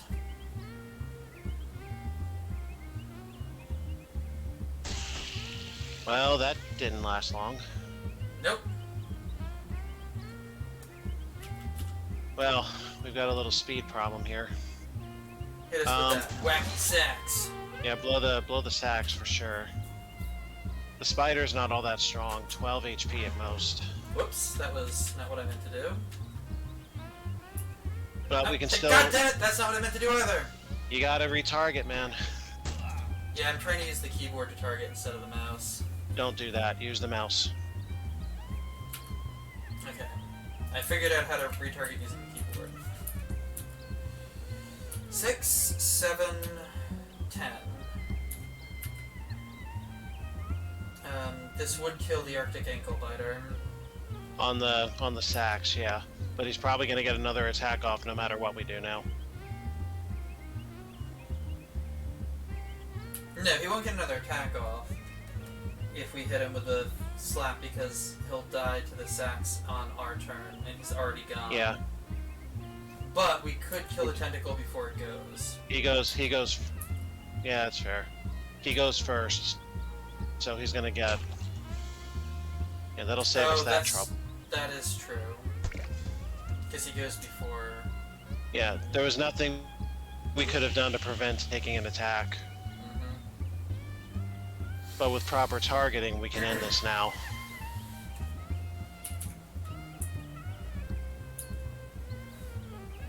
Just take him out. I'm just gonna use the mouse.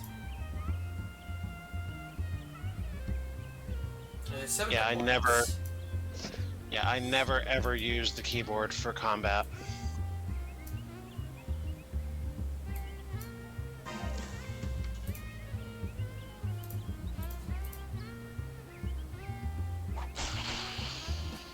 Alright, so we threw 2 attacks with the sword. 3 down, God knows how many to go. You gain 5 XP All right. and 13 meat. Alright, what's the wear state now? 14.30. So it went up by 0.01. 0.02. Yeah, So it's 0.01 per strike. We got 2 out of that, so we've got 70 more 70 strikes hits out of this with it. for it. Yeah. And Gabby wants to talk. Does she? Yep. What are you writing in that little notebook, Gabby? Tacticals! Look! Gabby holds the notebook up. She's marked the page with a grid and little X's and O's and arrows pointing this way and that. And this way and that way and this way and that way. Did you ever see a lassie swing this way and that? No? Neither have I. Gabby's been keeping tracks on which moves work best for a fight. Jeez, you're getting pretty good at this stuff. Maybe you should be the one giving fighting orders. Haha, nix. That's your job. Gabby is focusing on Gabby fight stuff, and unconcerned with the bigger photograph. Good for Do-do-do-do. Good for Yeah. mysticality boost. Gabby's mysticality increased by 1. Way!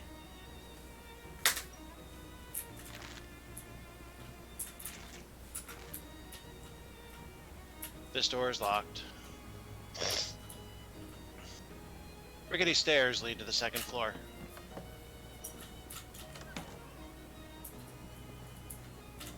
A surprisingly clean wardrobe. Empty but for a single hanger! Do do do do do do. You're not sure why anybody would want to wear a coat made of wire, but whatever.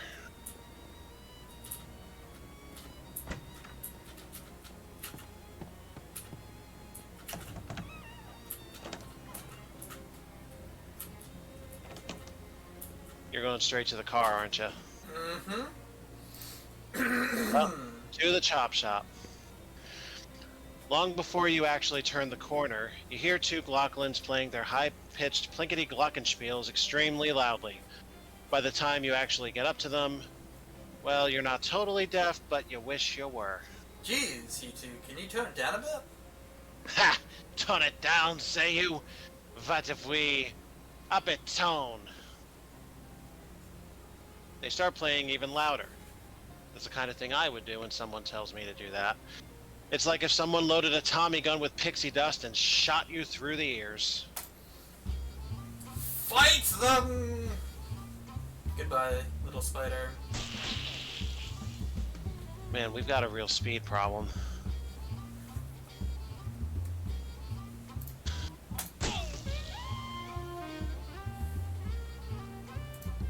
These guys have some strength on them. We have anything that can do spread? Well, the stink bomb. No, we don't need to use that here. Alright.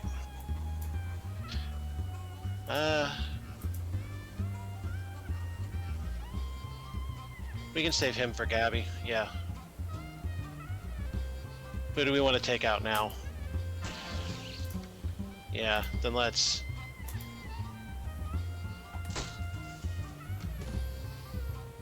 Immune to bleed. Oh, I was not expecting that. Yeah, it says down in the lower right there, you can see if somebody's got an immunity. Yep. But you are assuming an awful lot about my literacy.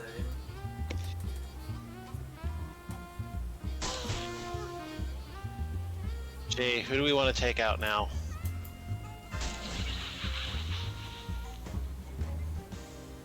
You won! Your eardrums are eternally grateful. You got an item. Glocken mallet ball. This used to be part of a glockenspiel mallet. You can't make music with it anymore, but you could still probably put somebody's eye out. Glockenhosen. With the attached suspenders, these rugged woolen pants also protect two very narrow strips of your torso. Whee!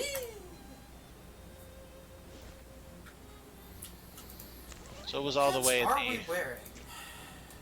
maintenance Must be overalls for max HP.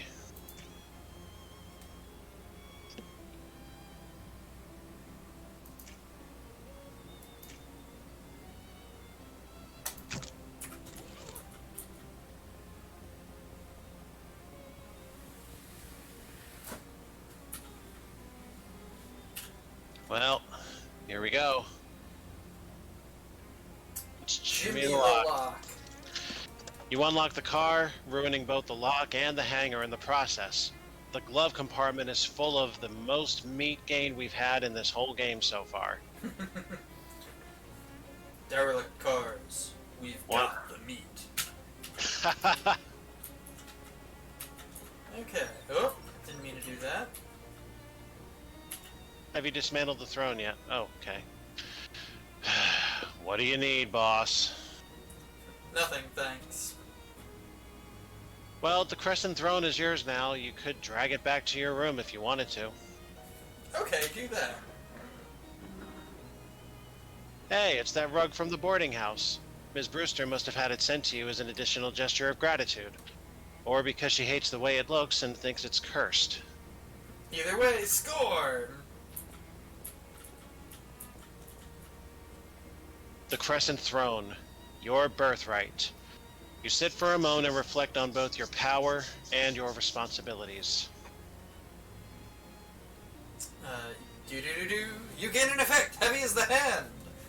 You have surveyed your kingdom and decided which parts of it need to be hit really hard with a throne wrench. Now this would be a fine case to switch to a Moxie ranged. Indeed. So that the extra small Derringer, or the Tin Lizzie grease gun, or there you The go. rusty pistol. Or the fishing rod. That's a ranged muscle. It is. And I wouldn't use those because, well, I concern myself with the wear of the important items like the crowbar and the fishing rod, like items that have field use as opposed to anything like the doughboy bread. You know what I mean? Yep. It's a shelf for knickknacks and tchotchkes. There's an old ragdoll on the top shelf. Must have been left by the previous tenant. I think we've explored all this before. This is our room. Yeah, I just wanted to see if anything... This would be a great spot for a one-night stand. I mean, for one-night stand. Television set. You've heard of these. Unfortunately, no shows have been invented yet.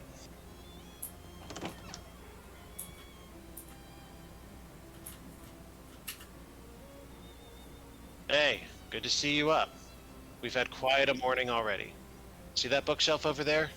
Just bought it. It's a real rare find, Richard.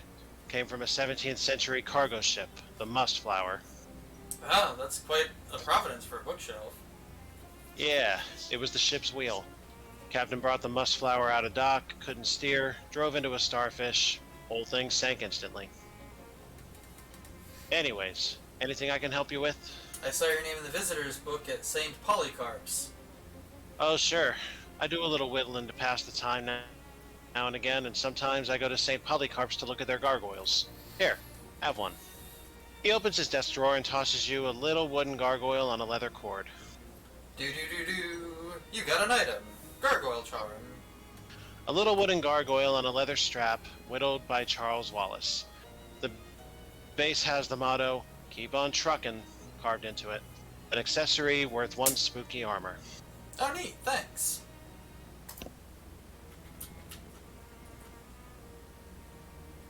The chess set. You want to try it? Jessica to play. Well, you're going to need several good armor boosts in order to win this. Mm-hmm. At least up to 6. That's as far as I've gotten in a game here. There's one, the Snowman's Bishop attack. 3 hot armor. I believe it's 3 strikes, and they reset each time you miss, or each time you get a hit. Snowman's Rook play. How do you like those apples? The sun was in my eyes. Strike 1. Defend your knight with a king! Strike 2.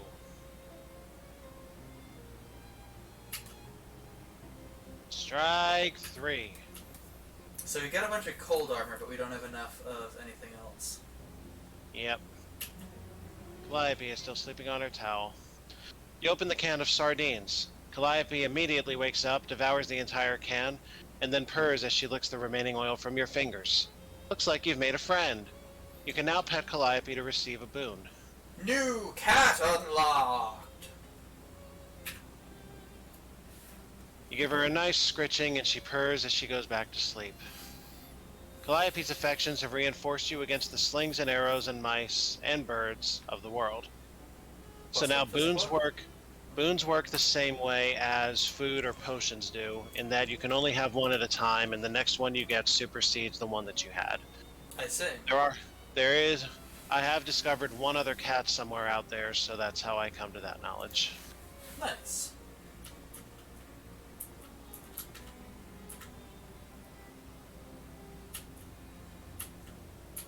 Still just a brick wall behind it. So odd.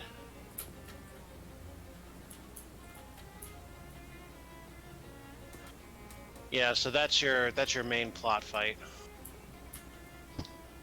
Didn't we do that? No, that was the fridge. Twinkie factory. Yeah, the fridge factory is the plot point.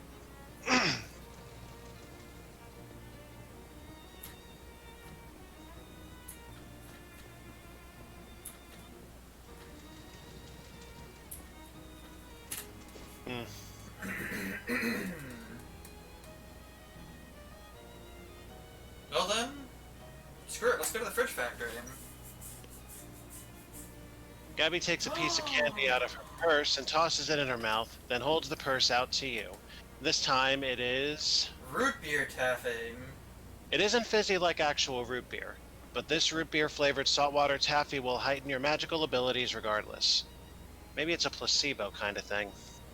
A potion good for 1 boost of magical weapon attack. I love root beer flavored candy. Yeah? These folks look like they're in for some serious business. You again. So, you ready to join the party or what? Have some fun. A beating instead. Yeah. That is some fast speed.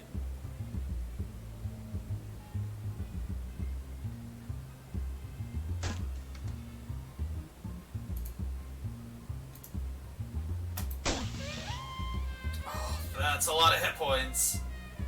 Yeah, Okay. this is gonna... Well, now I would suggest using the can in some capacity.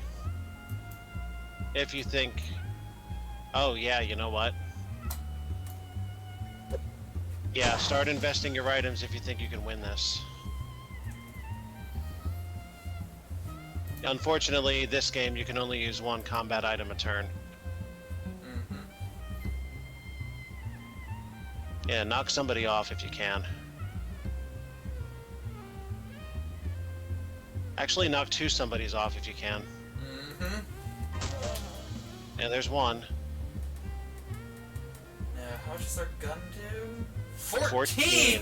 Dang! You might have half a chance at this yet.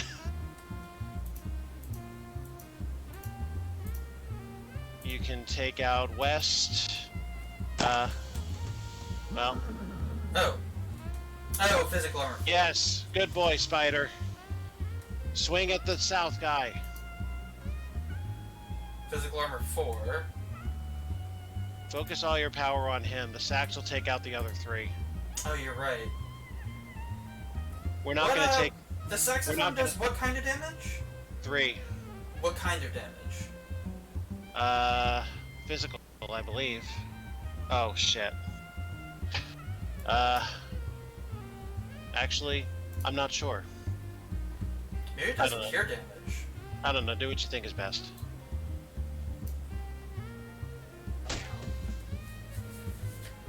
Goon Punch! Kneecap! Ooh, -5 Moxie. That's a Oh, spicy ouch. meatball. Oh, that's a problem right there.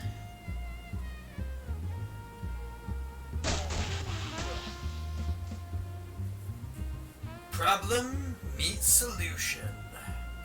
It only does one. You're gonna have to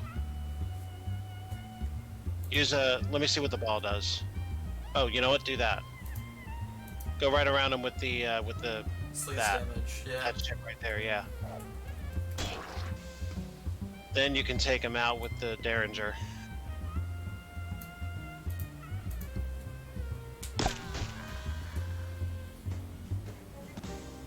Damn, that was pretty impressive.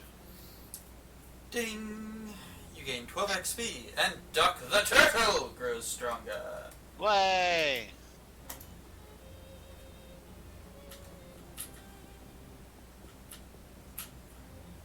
It's a refrigerator truck. Not the kind you're probably thinking of. If 2 counts as a fleet, they have a whole fleet of these things. What the hell? A pool of chemicals.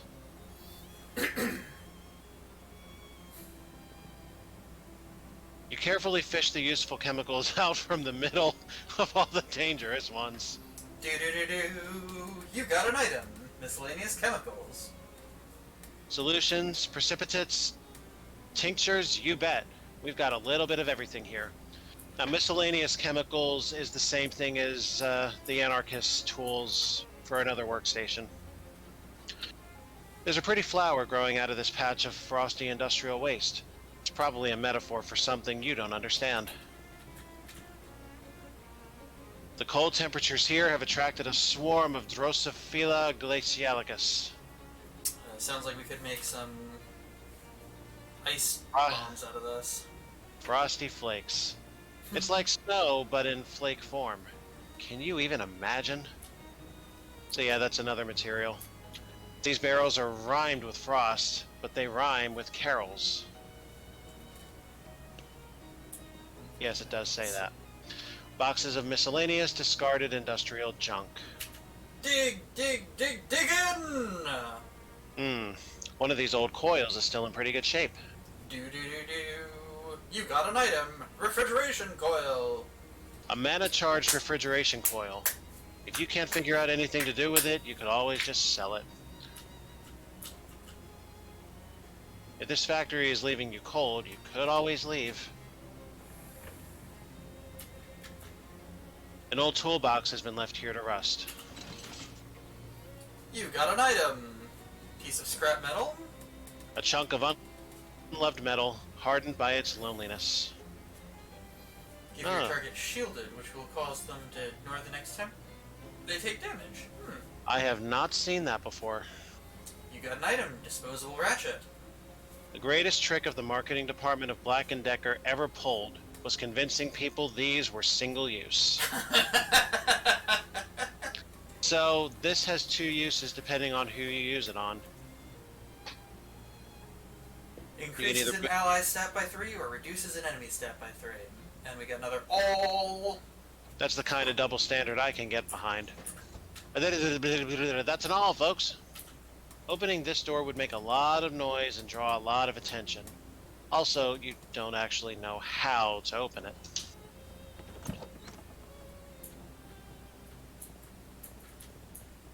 These fridges are brand new and empty and quite boring. A chest of tools for fixing upright refrigerators. Look at all this stuff. Yeah, that's a lot of stuff. And we've seen it all before. Alright, so this is another workbench that I have not come up with, or have not seen. So, same general idea. We can make a fancy because we have anarchist hardware. That's interesting. The slush ball might actually be more useful because reducing muscle by 5 that's a pretty incredible stat reduction for people Indeed. who do muscle damage. Indeed, but bear in mind, it's only a single target. Mm-hmm. Whereas this damages everyone. Yep.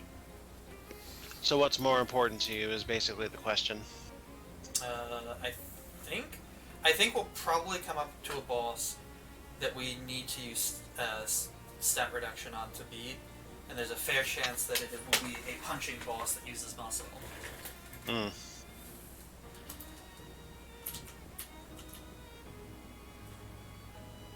The control booth is locked from the inside. Somebody's going to be in big trouble. Yeah, it's one of the traveling salesmen.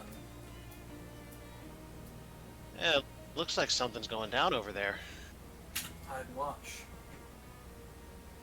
It's all there? All 40 cases?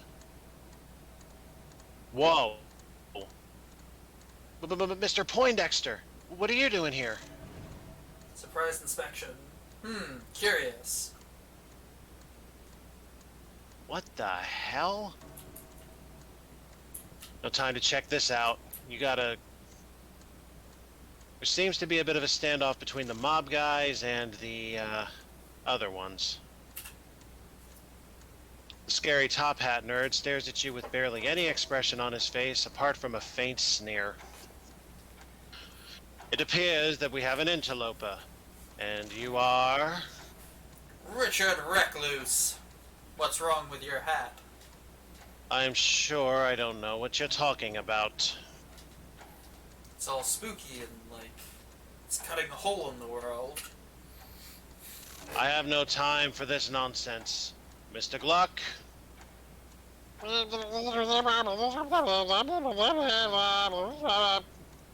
Curious.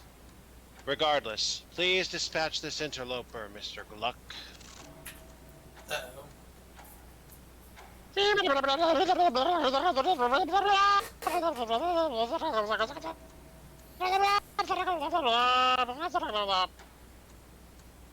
top hat guy gives a taut nod, then leaves the same way he came in a horrible, weird spiral of negative space. The weird shadow monster that was once a person turns to face you.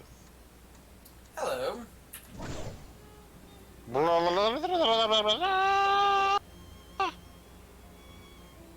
Shadows begin to gather around him. Abstract, menacing shapes. Do we want to back away and look for another solution, or do we want to just fight him? That's your call, friend. You can reach the controls through the broken window. There are 2 buttons. Press the green lever! The crane moves. You're pretty sure the red button opens the jaws of the crane, and you don't think that's a good idea right now.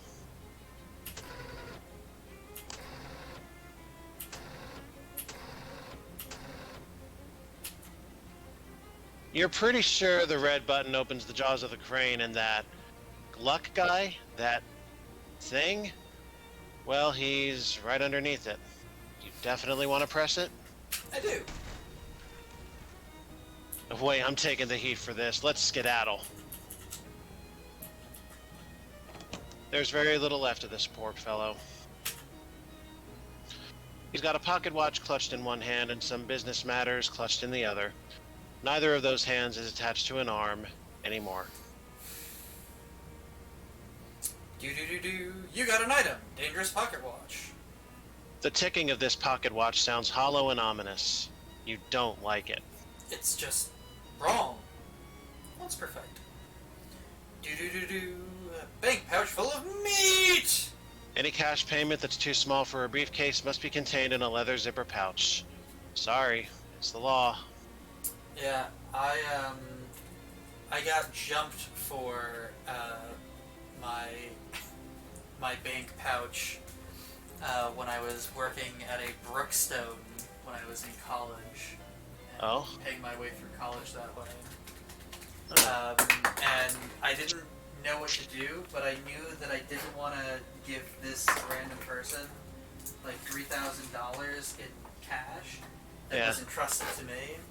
Yep. So I, like without thinking, just sprinted across the parking lot out of the mall into the parking lot and ran towards the nearest patrolling like security SUV and like dove on the hood of the car.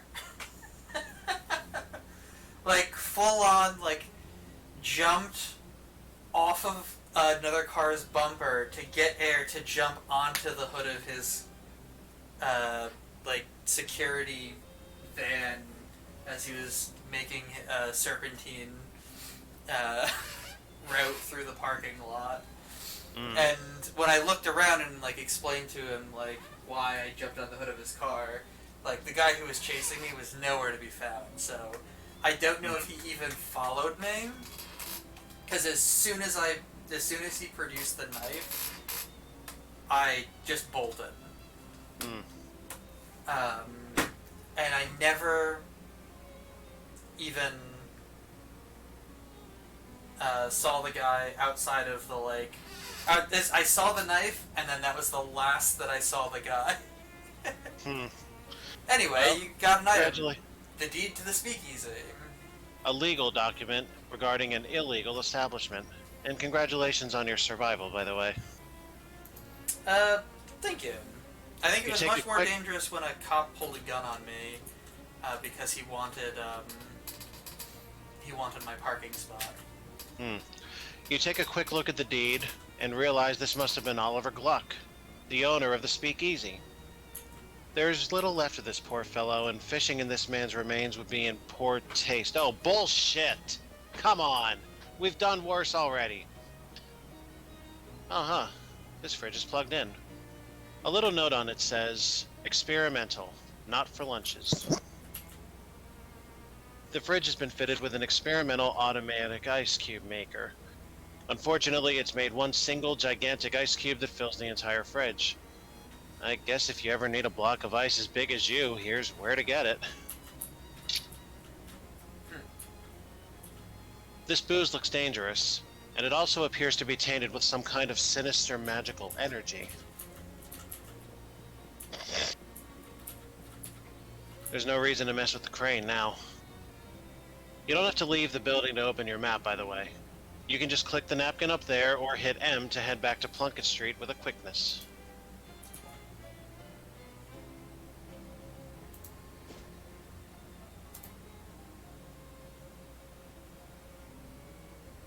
No random encounter. By the way, Yes. there is a way forward regarding that urn if you wish to take it.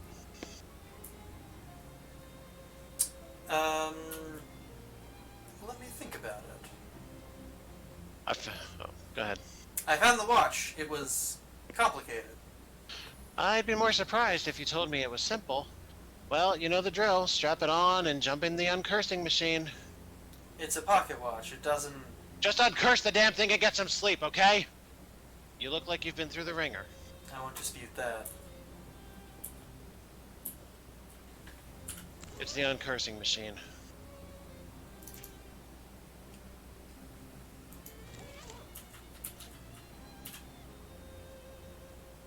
What would you like to uncurse today? The machine snorts the pocket watch up into its dome and begins its. Can you move that sign? Thanks. Begins its strange and loud work. The pocket watch is pulled this way and this way and that way, and its ticks become ticks, and its talks kikots, and its three hands are forcibly bent back. You swear you hear screams, and then it's done. The watch falls onto your lap. Hands now set to. Damn, that's sophisticated. The current time, 9:14 and 19 seconds. Well, you got an item, uncursed pocket watch. Do. Reduce an enemy's muscle mysticality and moxie by 3. Now that it's free of the taint of that shadow energy, it's just a boring, regular watch. If you think about it, though, being on time for things is kind of like a magic power. Well, the watch's curse now resides within the machine. Want to project your consciousness into it? Why not? In your mind's eye, you see the hands of a pocket watch spin back on themselves with jittery violence. With each revolution, the face of the watch itself expands until it is larger than you, and the building, and the street. Your whole world lives in the blur of the fast-running hands, in which you see life go by in reverse time. Submarines turn to longships, cities to stone dwellings, cowboys to courtesans. You are traveling faster and faster to the beginning of time itself, and there's no telling when this ride will end. Hold on tight. What? Calliope is still sleeping on her towel. The chest said, the cosmic battle between light and dark, church and horses. Oh my god. Well, there's nobody we need to call right now, but there claims to be a message. Let's have it. You check the message pad next to the phone.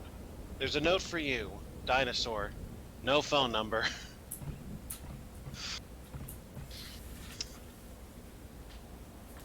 This is phenomenal. Open a door. Eat Jessica, eat Charles, eat Gabby, eat Cat.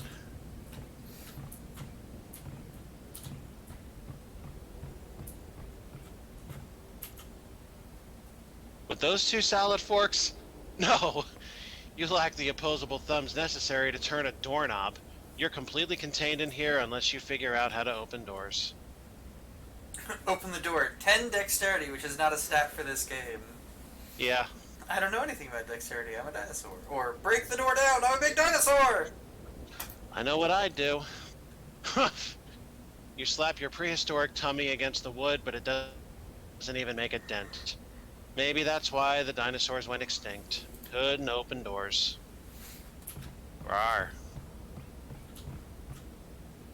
200 dexterity! Maybe eating people will give us dexterity. Well, the to-do list does indicate eating everybody in sight. What's our dexterity now, I wonder? Oh, so this one gives us a viable stat.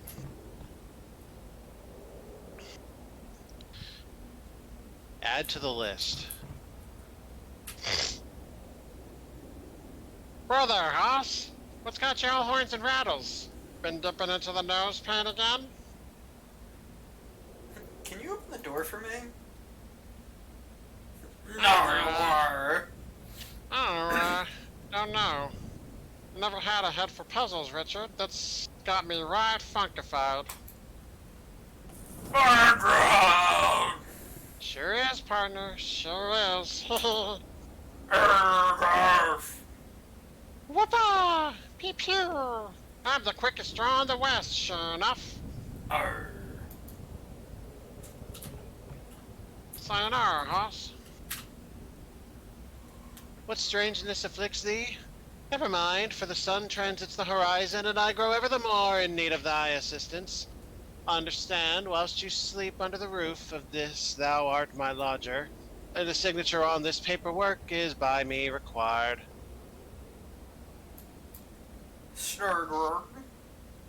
Curious, sir, for I do not believe these doors to be locked.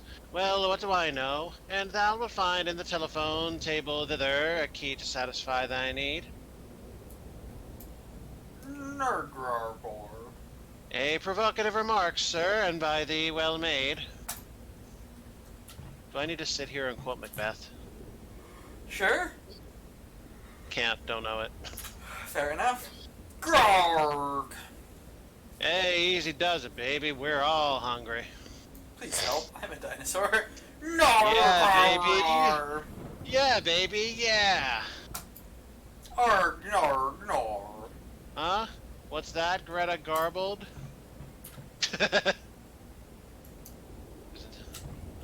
Chomp.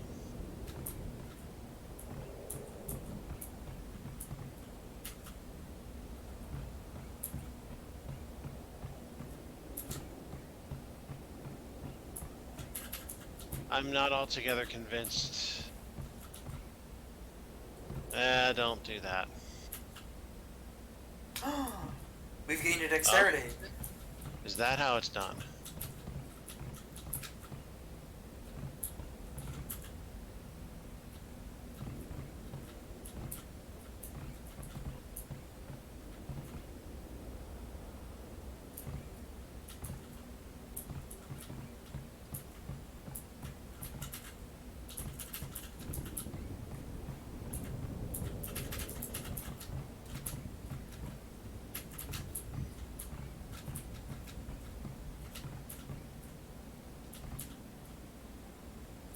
Can we eat the clock?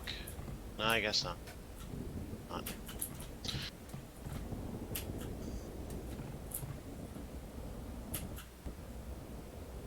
Alright, so now we can do 3 dexterity stuff.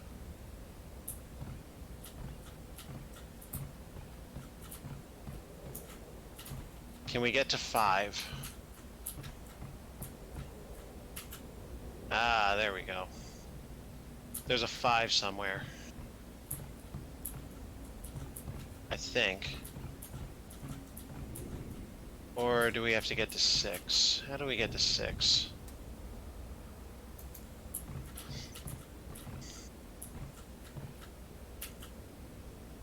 Your stomach is bigger than your brain, and you devour the entire table in a few quick bites. The key to the doors now lies safe and sound in your dinosaur stomach.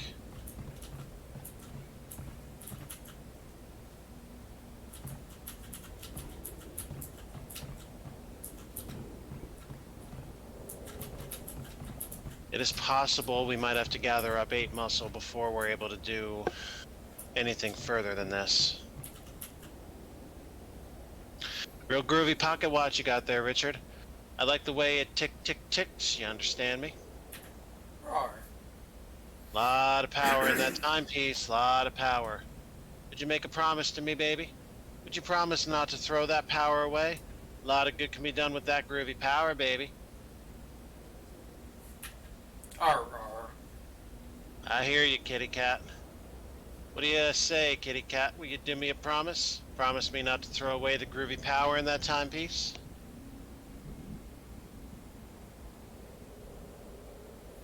How much muscle do we currently have? 2 muscle? Like 2.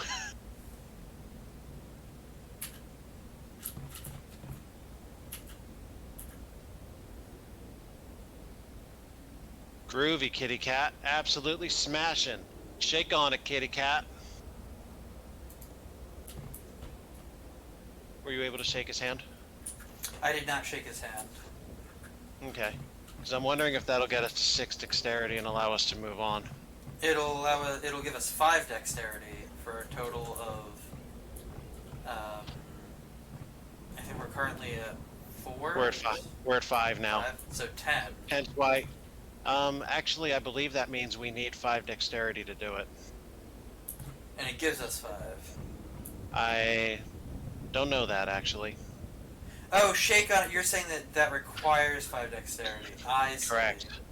That might give us 1. It'll get us to 6 and allow us to do a couple more things. I want to come back when we have the muscularity. Alright. This will also answer a question that I don't have an answer for now, and that's, does it pick up where we left off in that, or do we have to start over?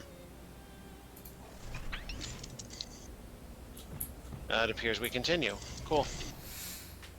Um.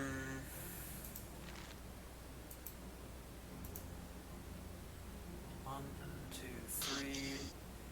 So we could get up to 5, and then we could get a food, a drink, and a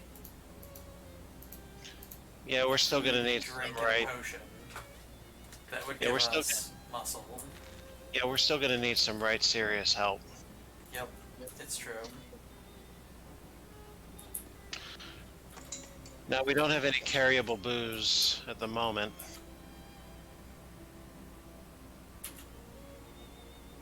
Nestled among the papers and bay hooks is a book of old but still valid postage stamps, with a few missing. They're surrounded with a haze of weird shadowy energy, but you can still clearly see the illustrations of cute dogs on them. Wait a minute. Cute dogs? That's just like the stamp that survived your luggage fire. Oh, damn, of course. That stamp is what destroyed your luggage. All your best stuff was in there. Your clothes, your teddy bear. Oh, that tears it. The shadow business has become personal. I mean, it was personal already because of Murray being your uncle and all, but now it's extra personal. Grr. What's up? These stamps have a shadow gunk on them, and one of them killed my luggage. Oh my gosh. I guess that was my fault. I ran out of stamps and found those inside Murray's desk. I didn't even think to test them. I'm so sorry. It's not your fault. It's whatever is causing this damn shadow stuff. I'm definitely gonna put a stop to it, though. Wait, how many of these stamps have you used? Just the one, thankfully. The rest must have already been gone when Murray found them. Well, that's good news, at least.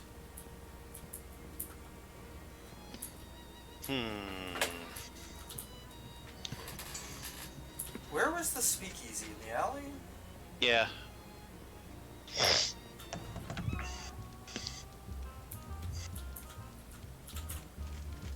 Hey, it's you again.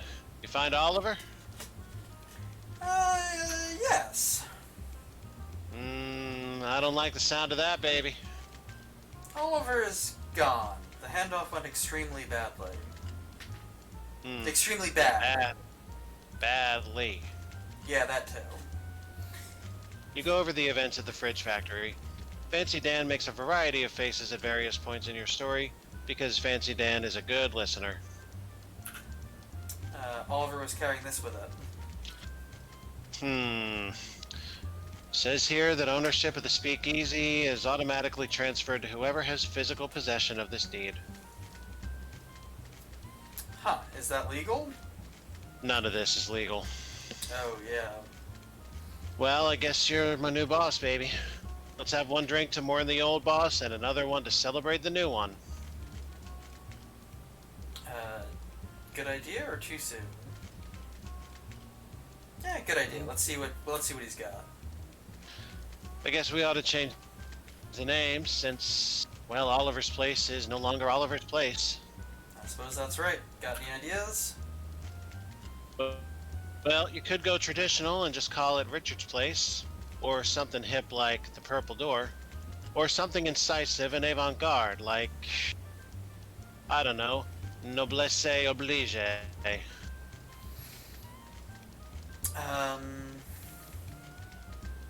I want to name it something else. What are you thinking?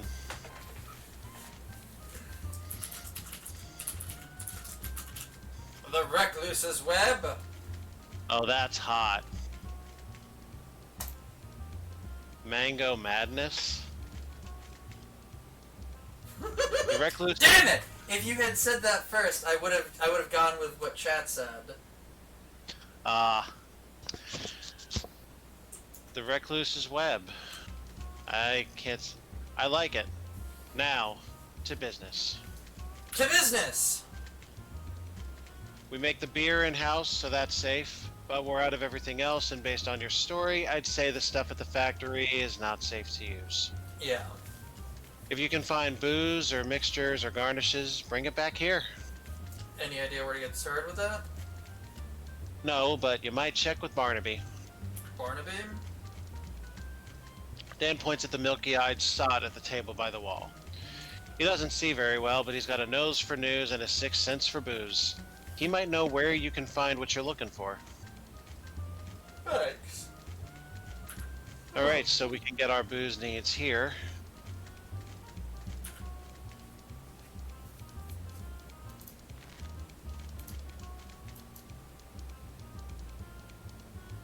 So our current booze is Beer Buzz, plus 5 max HP.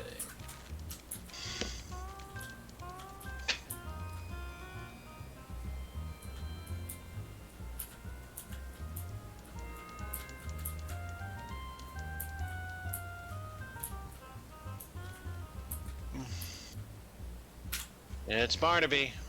He turns his head towards you and smiles. Buy him a drink. You buy him a drink and await his prognostication.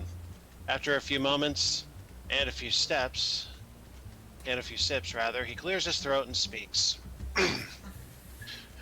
The lake is deep enough to drown dreams, but not the sins of the grandfather.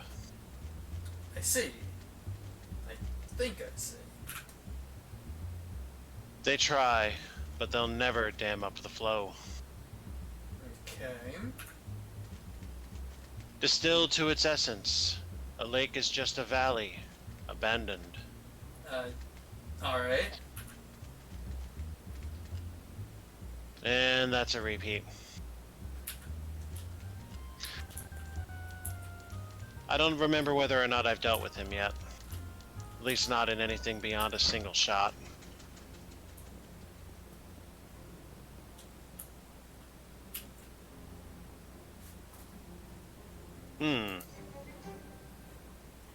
This Sneaky Pete's a tricky customer, but you've never met a Pete you couldn't outsneak. If turning the key in the lock does nothing, then what happens when you put it in and just leave it?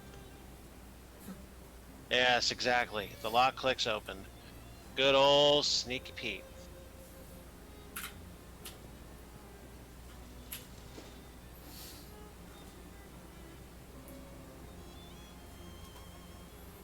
Well, might as well continue our journey to the Tentacle House. An elderly man with thick eyeglasses shuffles up to you with a determined expression. Before you can react, he shoves some meat in your mouth and shouts in your ear. Operator! Operator! Get my worthless son on the line! Mister, I'm not on a payphone. Good night, Gazebo. Good night, Gazebo! It was really nice having you. I'm sorry that Mango Madness was not the name of the bar. But you know what? The next time I play D&D or Pathfinder with my friends, I will have a bard that is named Mango Madness.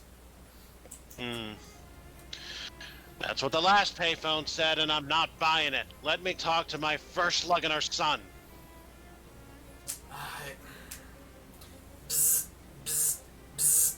I'm sorry, sir. The line is busy. Please try again later. Bah! Probably gabbling with one of his floozy girlfriends. Huh. Well, you gained some meat from that experience. After having it shoved in your mouth. Bleh. Wait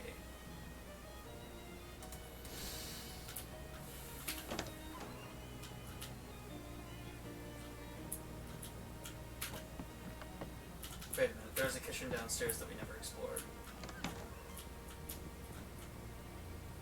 Stove is remarkably clean on the outside. Yes, all the filth is on the inside. It makes sense, I guess.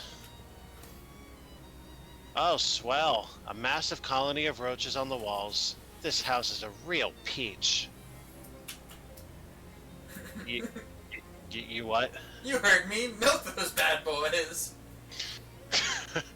Alright, well, since you voluntarily took insectology, I guess you weren't particularly grossed out by bugs, and roaches in particular.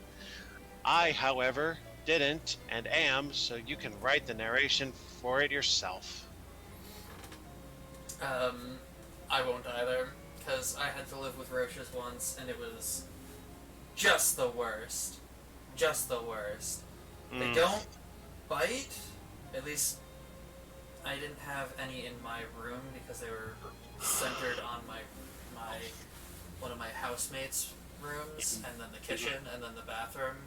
But like, goddamn, they get everywhere. God damn, they get everywhere. Jeez, unfortunate. Uh-huh. You don't realize until you've seen one like slip behind a light switch cover that is just slightly loosened or over tightened so that it's not 100% evenly flush with the walls, that they can like turn 2D and slip between any crack. It's like really a problem.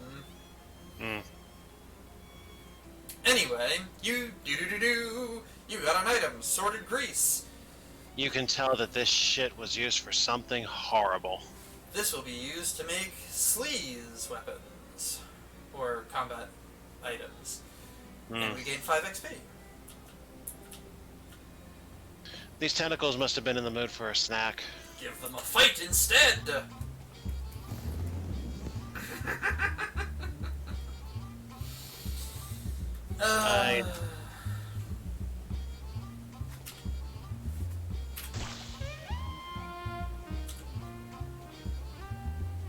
Well, obviously the spider is the biggest threat at the moment. Yep, just finding the mouse cursor.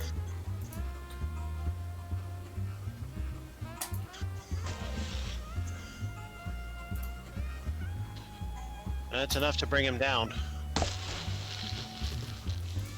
Bang bang.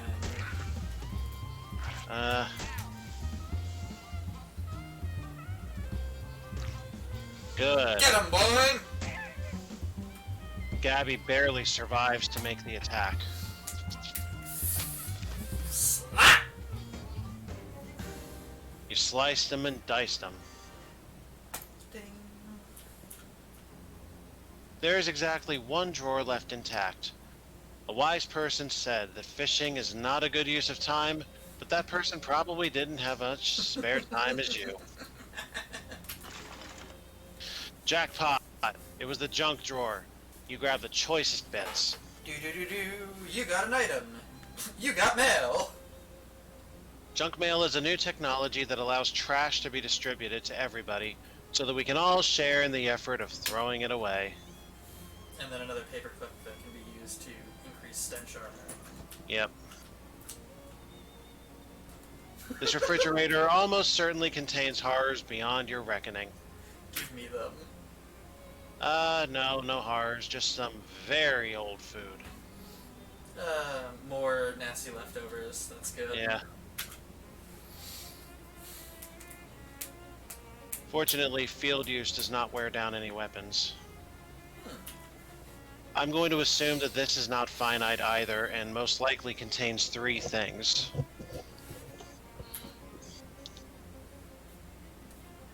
Come on, something new. Nope. Handful of clean water? In this fucking place? This cupboard is bare. Also, it's a refrigerator, not a cupboard. There was almost nothing here to begin with, and there's nothing now. The spot is all fished out. Try coming back again tomorrow, maybe.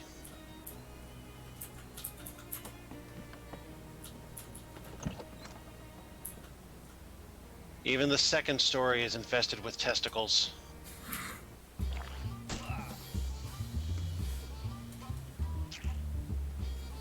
I should, we've got something that gives sleaze armor. I should equip it.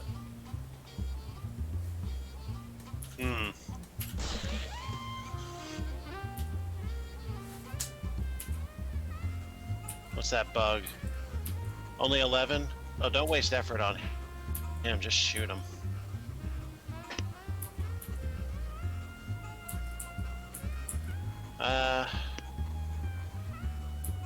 Well, okay. Focus on one and then shoot another. Gabby can take out either of them. And then... yeah, shoot one of the stronger ones down.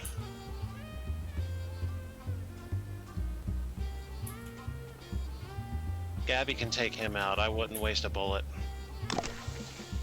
Uh, Okay, then.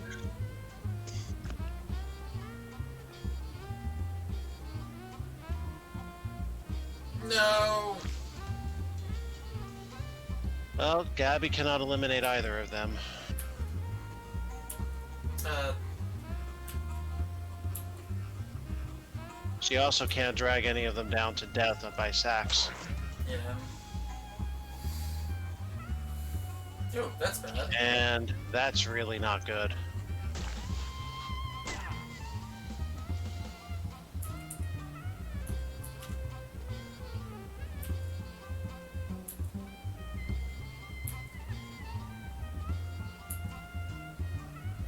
I'd recommend deciding your order very carefully. Right, because now he won't be able to attack.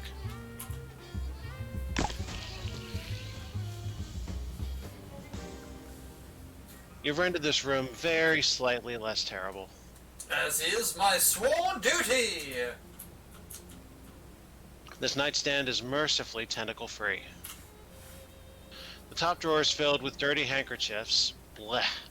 But you find a jewelry box and a key in the bottom one. Do-do-do-do. You got an item. Jewelry case. A small jewelry box, which will come in handy if you need to move some jewelry from place to place and you don't want to wear it on the trip. Interesting.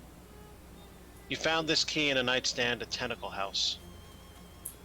That's probably for the downstairs.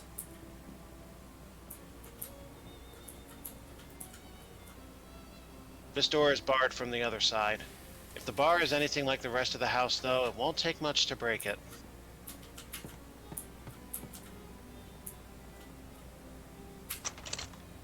You leave the key in the lock for safekeeping.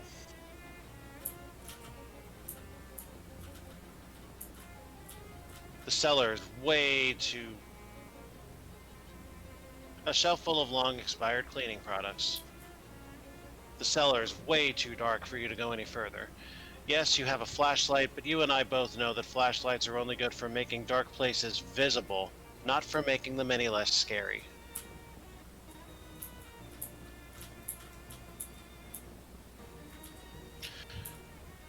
A fuse box. All of the fuses are missing. That explains the lights, I guess.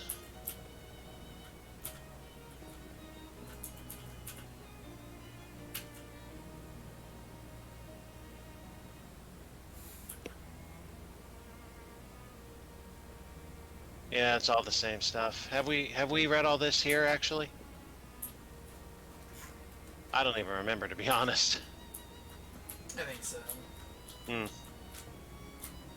So we can't do anything out here without some kind of increased light source, which may be behind the boarded up door.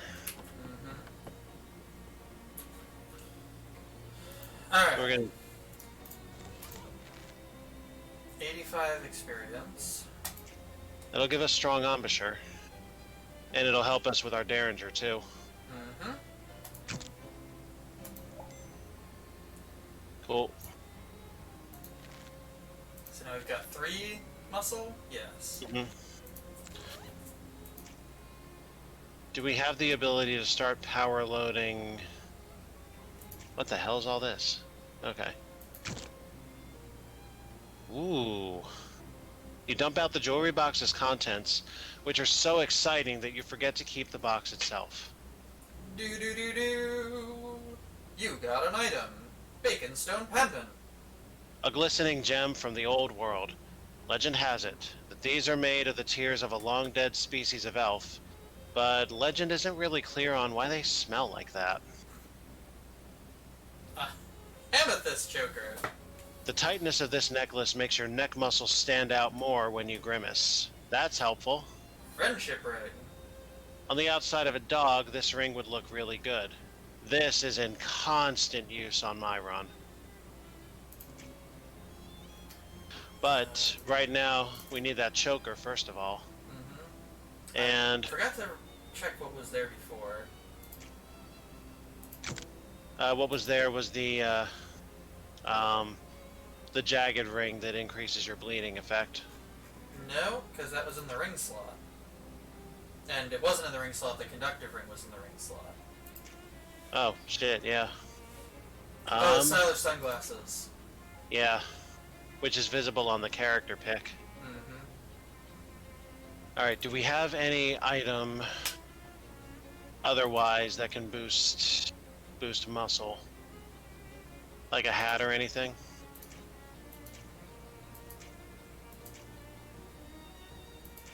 No, it would appear not. Alright. Offhand? Actually, offhand is a use item. It would have to be another ring or something. Mm-hmm.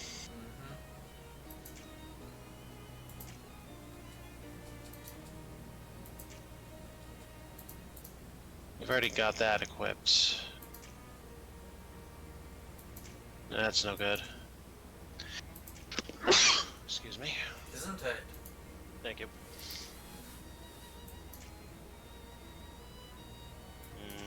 None of that.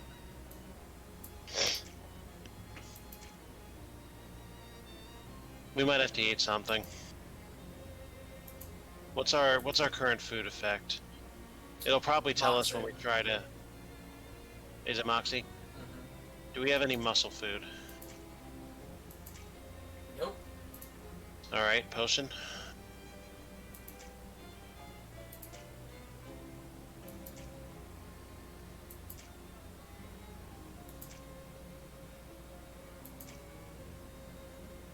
Fish liver oil. What is our current potion effect? Moxie +1. Then let's trade it in for the fish oil so we can proceed in the tentacle house.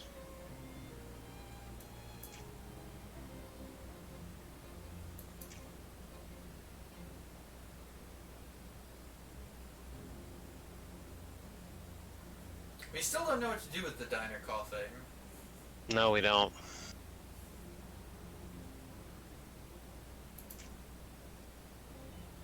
How much muscle did we need to break the door? 5? 5. This'll do it. Mm-hmm. You're oiled up and ready to flex. Just ignore the fish smell. Alright, that'll allow us to break down that door. Okay, it was a little harder than expected. This mirror has, to your great surprise, avoided damage. And it's another one of these, huh? Mm-hmm. Termites have conspired to make it look like this wardrobe has had one giant bite taken out of it, instead of thousands of tiny ones. There's hardly anything left of whatever this was. Ironically, this house's backyard looks really nice. This bed must have fallen victim to especially hungry bedbugs. This nightstand is battered, but mostly intact. The bottom drawer is full of old horse track bedding forms, but the top one contains a wallet and a creepy locket, each with only a minimal amount of crud on them. Do-do-do-do! You got an item. Creepy locket. The inscription reads, "Melinda, my love," but the picture is just a crude drawing of a single eye. +2 spooky armor. A leather A leather wallet, worn thin from years of being sat on. Like Maybe your it's- face. Maybe there's some meat left on it. In it. Around it. Will. You rifle through the wallet. There's nothing interesting in it. Unless you're interested in some big meat. Yeah. I like meat. Big fan. Hmm. How much meat do I have? Doesn't say. Ah. Quite a lot of meat. So there wasn't actually anything useful in here, as it were. In terms of lighting up the. You can't even begin to guess what kind of furniture this was. Sure I can. Okay then, smartass, what do you think it was? How about a Fontanelli? No. Display cabinet? Nope. Wrong. Guess again. Canopy bed? Nope. Secretary? Incorrect. Chest of drawers?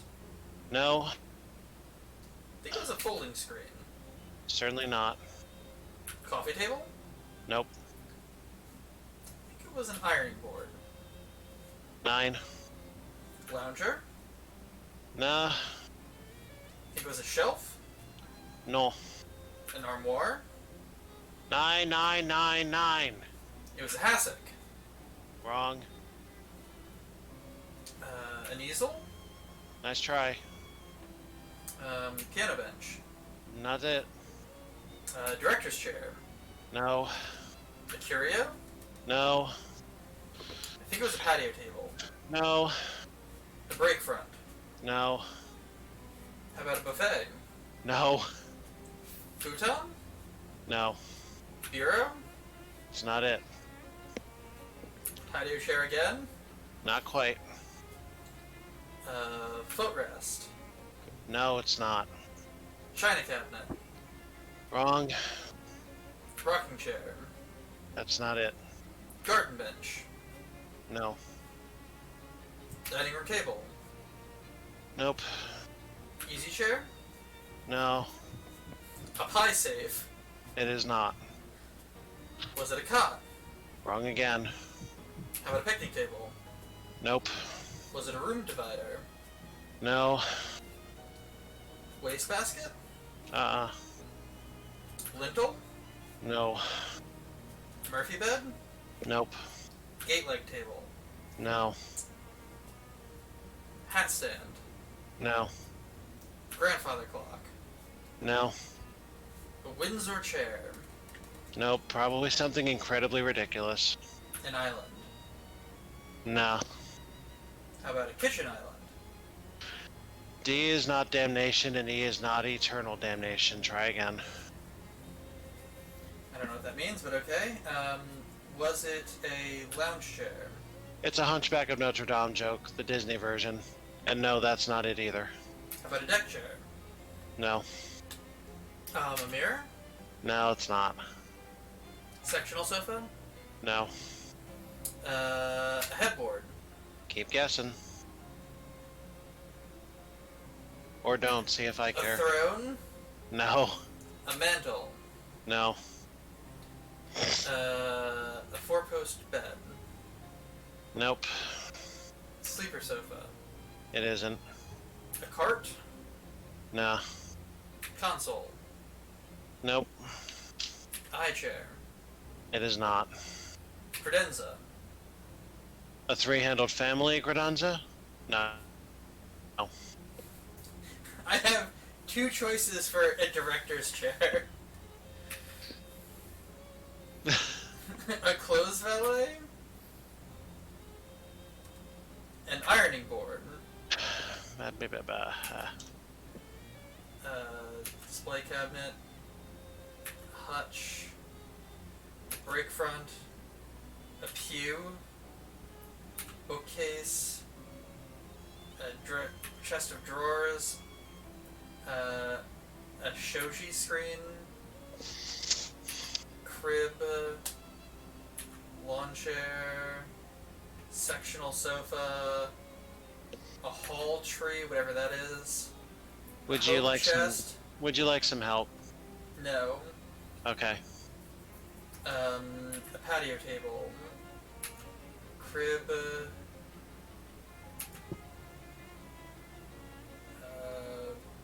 Burgarian? A park bench. A Burgarian. There's an office chair. A bunk bed. Ironing board. Card table. Easy chair. Cot. Sideboard. Display cabinet. A desk. Patio chair. A cart. A club chair. An ottoman. Card table. Murphy bed. Break front. Shoji screen. Divian. Break front. Wastebasket. A porch swing. A cadenza. A waterbed. A beanbag chair. A hope chest. High chair. Tansu. Futon. Game table. Window shades. Bed table. A hope chest. Folding screen. Throne. Tansu again.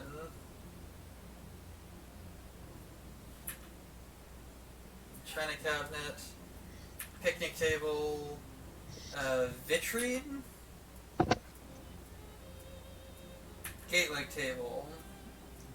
Lawn chair. Window shade. Hassock. Recliner. Footstool. Throne. Bentwood rocker. It's none of these, is it? That's correct. Okay.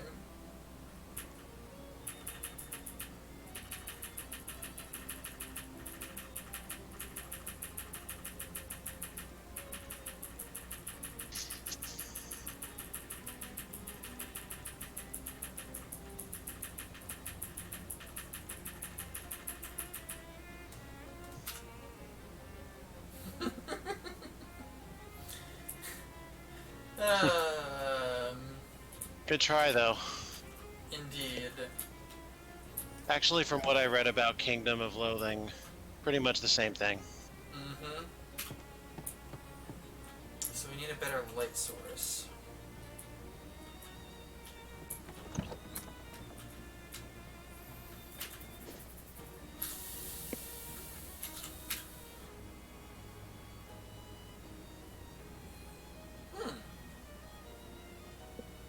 Ah. As you're walking down one of Ocean City's residential streets on the way to where you're going, you hear eerie music coming from the upstairs window of a nearby house. Doodle-doodle-doodle-doodle. Location unlocked. Erie Music House. I wonder if this is a play on the Erie Canal or something similar from New York. This is a location I have not seen yet. This seems like a pretty normal house in a pretty nice neighborhood, but there's something odd about it. Some sort of uncomfortable energy that makes the hair on the back of your neck stand up. Maybe it's something to do with that weird droning tone you hear from inside, like a pained, inhuman moan constantly rising in pitch. Maybe that's it, yeah. You knock but hear no response, so you nose your way inside. That eerie sound is even louder in here. It seems to be coming from upstairs. Also, the owner's interior design sensibilities are a little strange. Huh. A bunch of books about music theory. Hey, there's one about Doom Jazz! jazz. You pore over the book. It's full of really wild notes. Ding! You got a perk. Intermediate jazz theory. Ooh! You've learned that while jazz is often about the notes you don't play, it's also important to play some notes. And hey, that's good for our current weapon too. Indeed. Really putting the Doom back in Doom Jazz. Yeah. A dusty, disused chess set.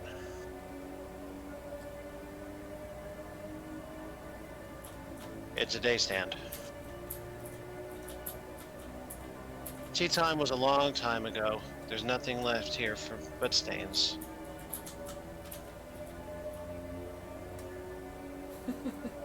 The plate rack is a statement piece, and the statement is, I have too many plates. A shelf full of trophies from music competitions. The cabinet is full of backup plates. It's a cabinet full of sheet music. You pull out a sheet, but it's all in German. Und du kannst kein Deutsch gesprochen. That door is locked.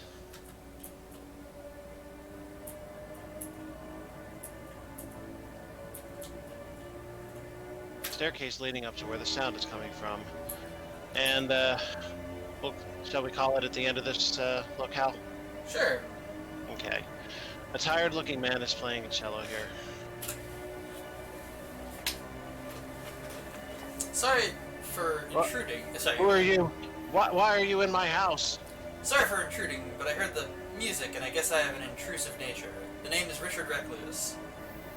Well, I am Ernst Zimmer. Forgive me for not stopping, but it is vital that I continue playing. What are you doing?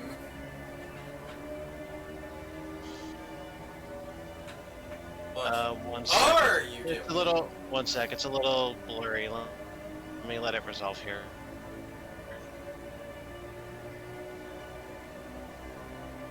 Oh, come on, Discord, please.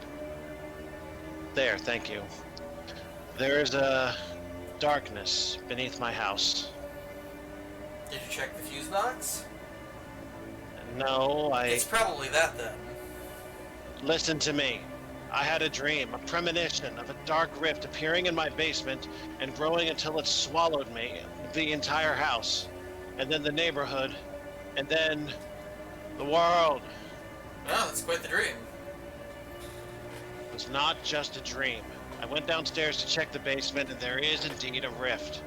As of now, it is still small. I must keep playing this cello to prevent it from growing any larger. How does playing the cello help? The bass vibration reverberates downward and is focused by the circle of furniture downstairs. This resonance inhibits the rift. Huh. I don't really get it, but okay. You a physicist or something? No, I am only a cellist. I cannot explain how this would work. Okay. Do you mind if I have a look at this rift? Very well. I cannot blame you for wanting to see it with your own eyes. You will have to reach into my pocket and take the key to the basement for yourself, as I require both hands to play. Well, okay. Yoink! We got the Zimmer basement key. Ernst Zimmer gave you this key so you could inspect the dark rift in this basement. Possibly unwise, but when has that ever stopped you? Please do not get too close to the rift. Alright.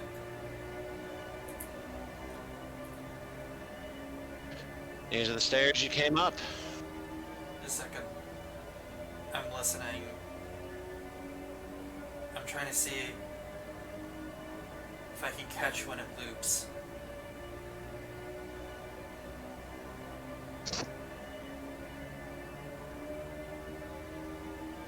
I can't. It's done a complete loop, but I didn't catch it. I don't know how that works. But that's a very cool effect.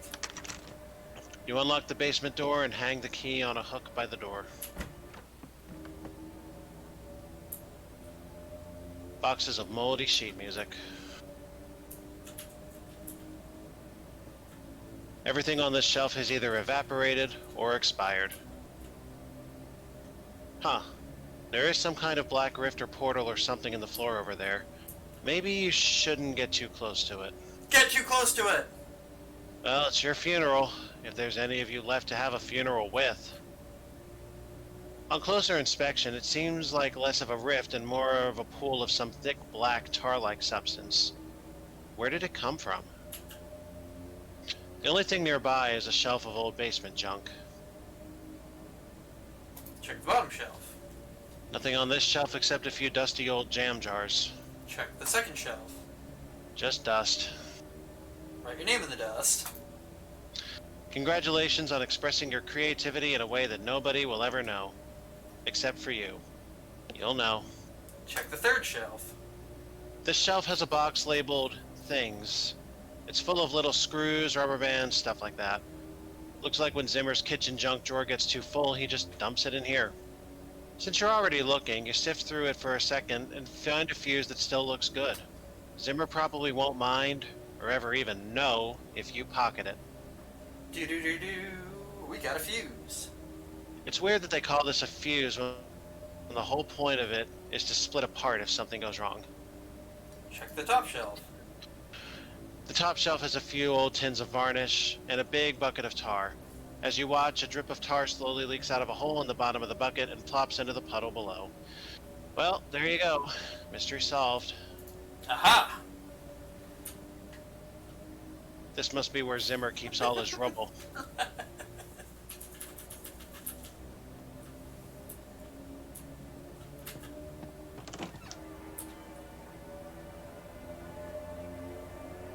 Yeah, I think we better tell him this whole damn thing is a false alarm. Still at it? Oh, sorry. Still at it? Yes. I figured it out. Figured it out? What do you mean? That black rift in your basement isn't a rift at all. It's just a puddle created by a leaking bucket of tar. Tar? Oh my goodness, this is mortifying. I have been such a fool. Oh, don't be so hard on yourself. It's a pretty spooky coincidence after all. Well, at least I can stop playing this cello. I'm exhausted. Yeah, go ahead and rest. Don't worry, everything's fine. It's fine, it's fine. Wow, that's eerie. Uh-oh. Maybe convincing Zimmer to stop playing his cello wasn't such a good idea after all. Oops.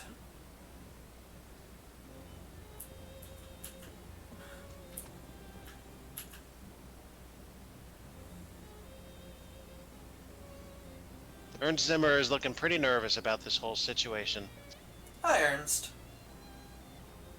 Hello. I have some bad news. What? What do you mean? Remember how I said everything was fine? I do remember that, yes. Are you telling me that you were incorrect? Let's just say that your house is incredibly haunted now. Ah! I should not have trusted you. We are both fools. Did the rift open? I'll go check.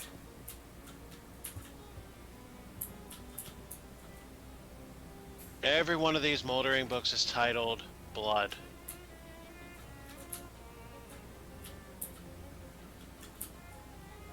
It would appear the two ghosts are playing a very spirited, ha-ha, game of chess. The day stand has become a nightstand. This chair is frighteningly non-right side up. This chair seems to be having a hard time remaining stationary. Yeah. A viscous black sludge bubbles in the teapot. You love bubbling black sludge, apparently, and that's just what we got. Foul goo from a haunted teapot. Alright, It's a quite nice potion. that's decent. Don't mind me. This isn't tea, it's eldritch mist. The world is full of vapors. Most of them are benign, but some of them are terrifying. This is the terrifying kind. This is probably What exact- spooky damage for What, crafting. what exactly does it do? It's probably spooky damage for crafting.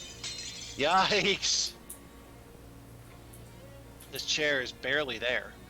Moths have eaten all of the contents and most of the container. Let me milk the moths! Let Oh. me have their milk! God, that's disgusting. This table has slipped the surly bonds of the floor. At least the plates had the courtesy to disappear entirely instead of leaving a pile of shards lying around. A shelf full of trophies from murder competitions. This chair is whispering. Sit in me. You sit in the chair for a few minutes and nothing bad happens. Apparently it was all bark and no bite. The chair isn't speaking to you ever again. That's a little sad. Still full of sheet music. You pull out a sheet. It's a piece entitled All Albeit a No Spiel Makes Ernst a Doughboy.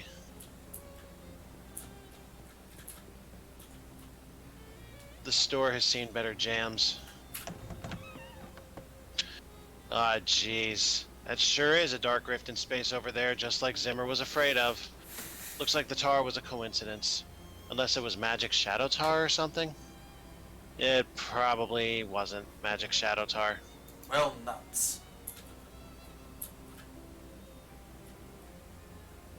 It's a big hole in, well, in here. Really? You find yourself in an infinite black void. Or, well, it looks like an infinite black void, but you have the uneasy feeling that your brain is only showing you an infinite black void because it doesn't want to try and process what this place actually looks like. It's a weird feeling. Look around. A thrumming spike of nega energy. Several of them, actually. This creature is built more or less like a large muscular person. If you build a large muscular person out of some kind of writhing black ooze and or smoke and or just plain raw darkness. It has a fist-sized glowing crystal embedded in its chest, about where its sternum would be.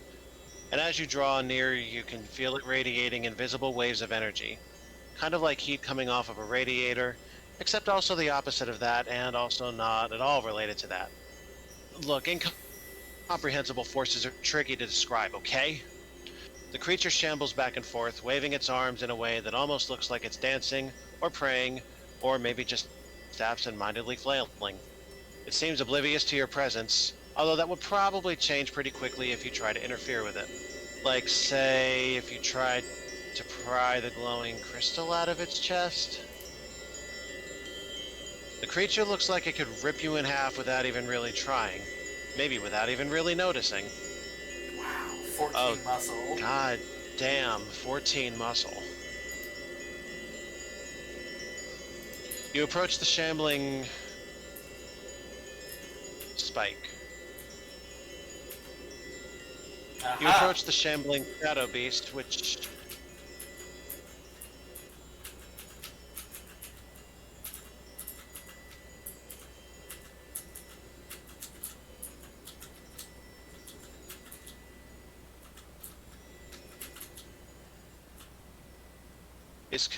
is continuing to shamble.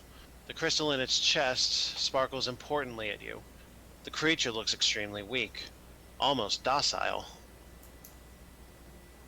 You make a quick grab for the crystal, but it's firmly lodged in the creature's chest. The creature howls and its long, spindly arms flail ineffectually as you, barely cognizant of your actions, plunge your hands into murky flesh, fingers questing through lukewarm tar until they find ribs, gritting your teeth, forcing open the cage, creaking, cracking, snapping like dry branches. You grab your prize and tear it free of the muck. The creature evaporates in a sigh of smoke. The crystal is both warm and cold in your hand and has a slight buzzing vibration to it. Yeah, something tells you that this crystal is very important, as well as being really shiny and pretty. Do? That swell crystal you found inside a rift in Ernst Zimmer's basement. Nice.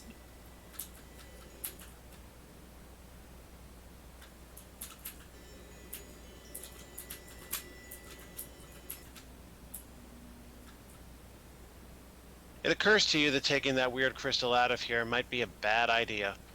On the other hand, it's yours now, and you'd prefer to keep it.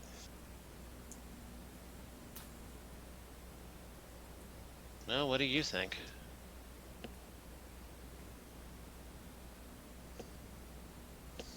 Hmm. Hmm. You pull a hammer out of your inventory, or if you don't actually have a hammer, whatever object would be the most hammer adjacent. Crowbar, perhaps? And give the crystal a solid thwack. It makes a sound like a baby being torn in half and bursts into glittering shards that shoot off into the darkness. Immediately you feel, well, I was going to say a massive earthquake, but since you aren't standing on the ground, you wouldn't feel that. It's more of an everything quake. That being said, you should probably get the hell out of there. Uh-oh. You dive back through the rift just before it collapses, vanishes, heals, whatever. Thankfully, you find yourself back in Zimmer's basement and not some kind of horrible between dimensions purgatory. You run up the stairs to tell Ernst the good news. Whew.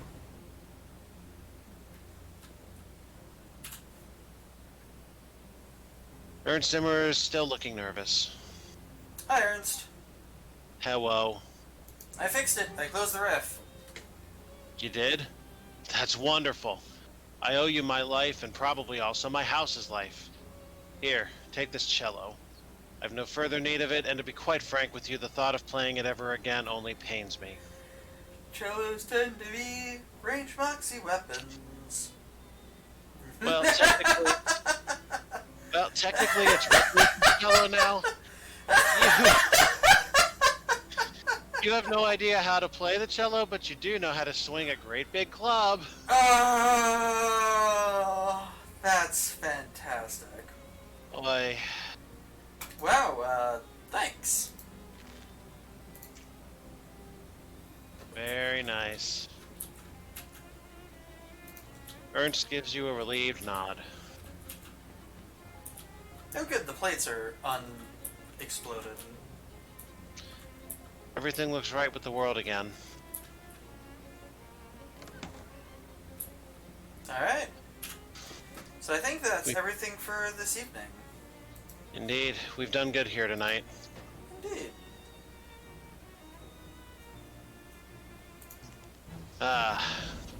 Am I here next Sunday?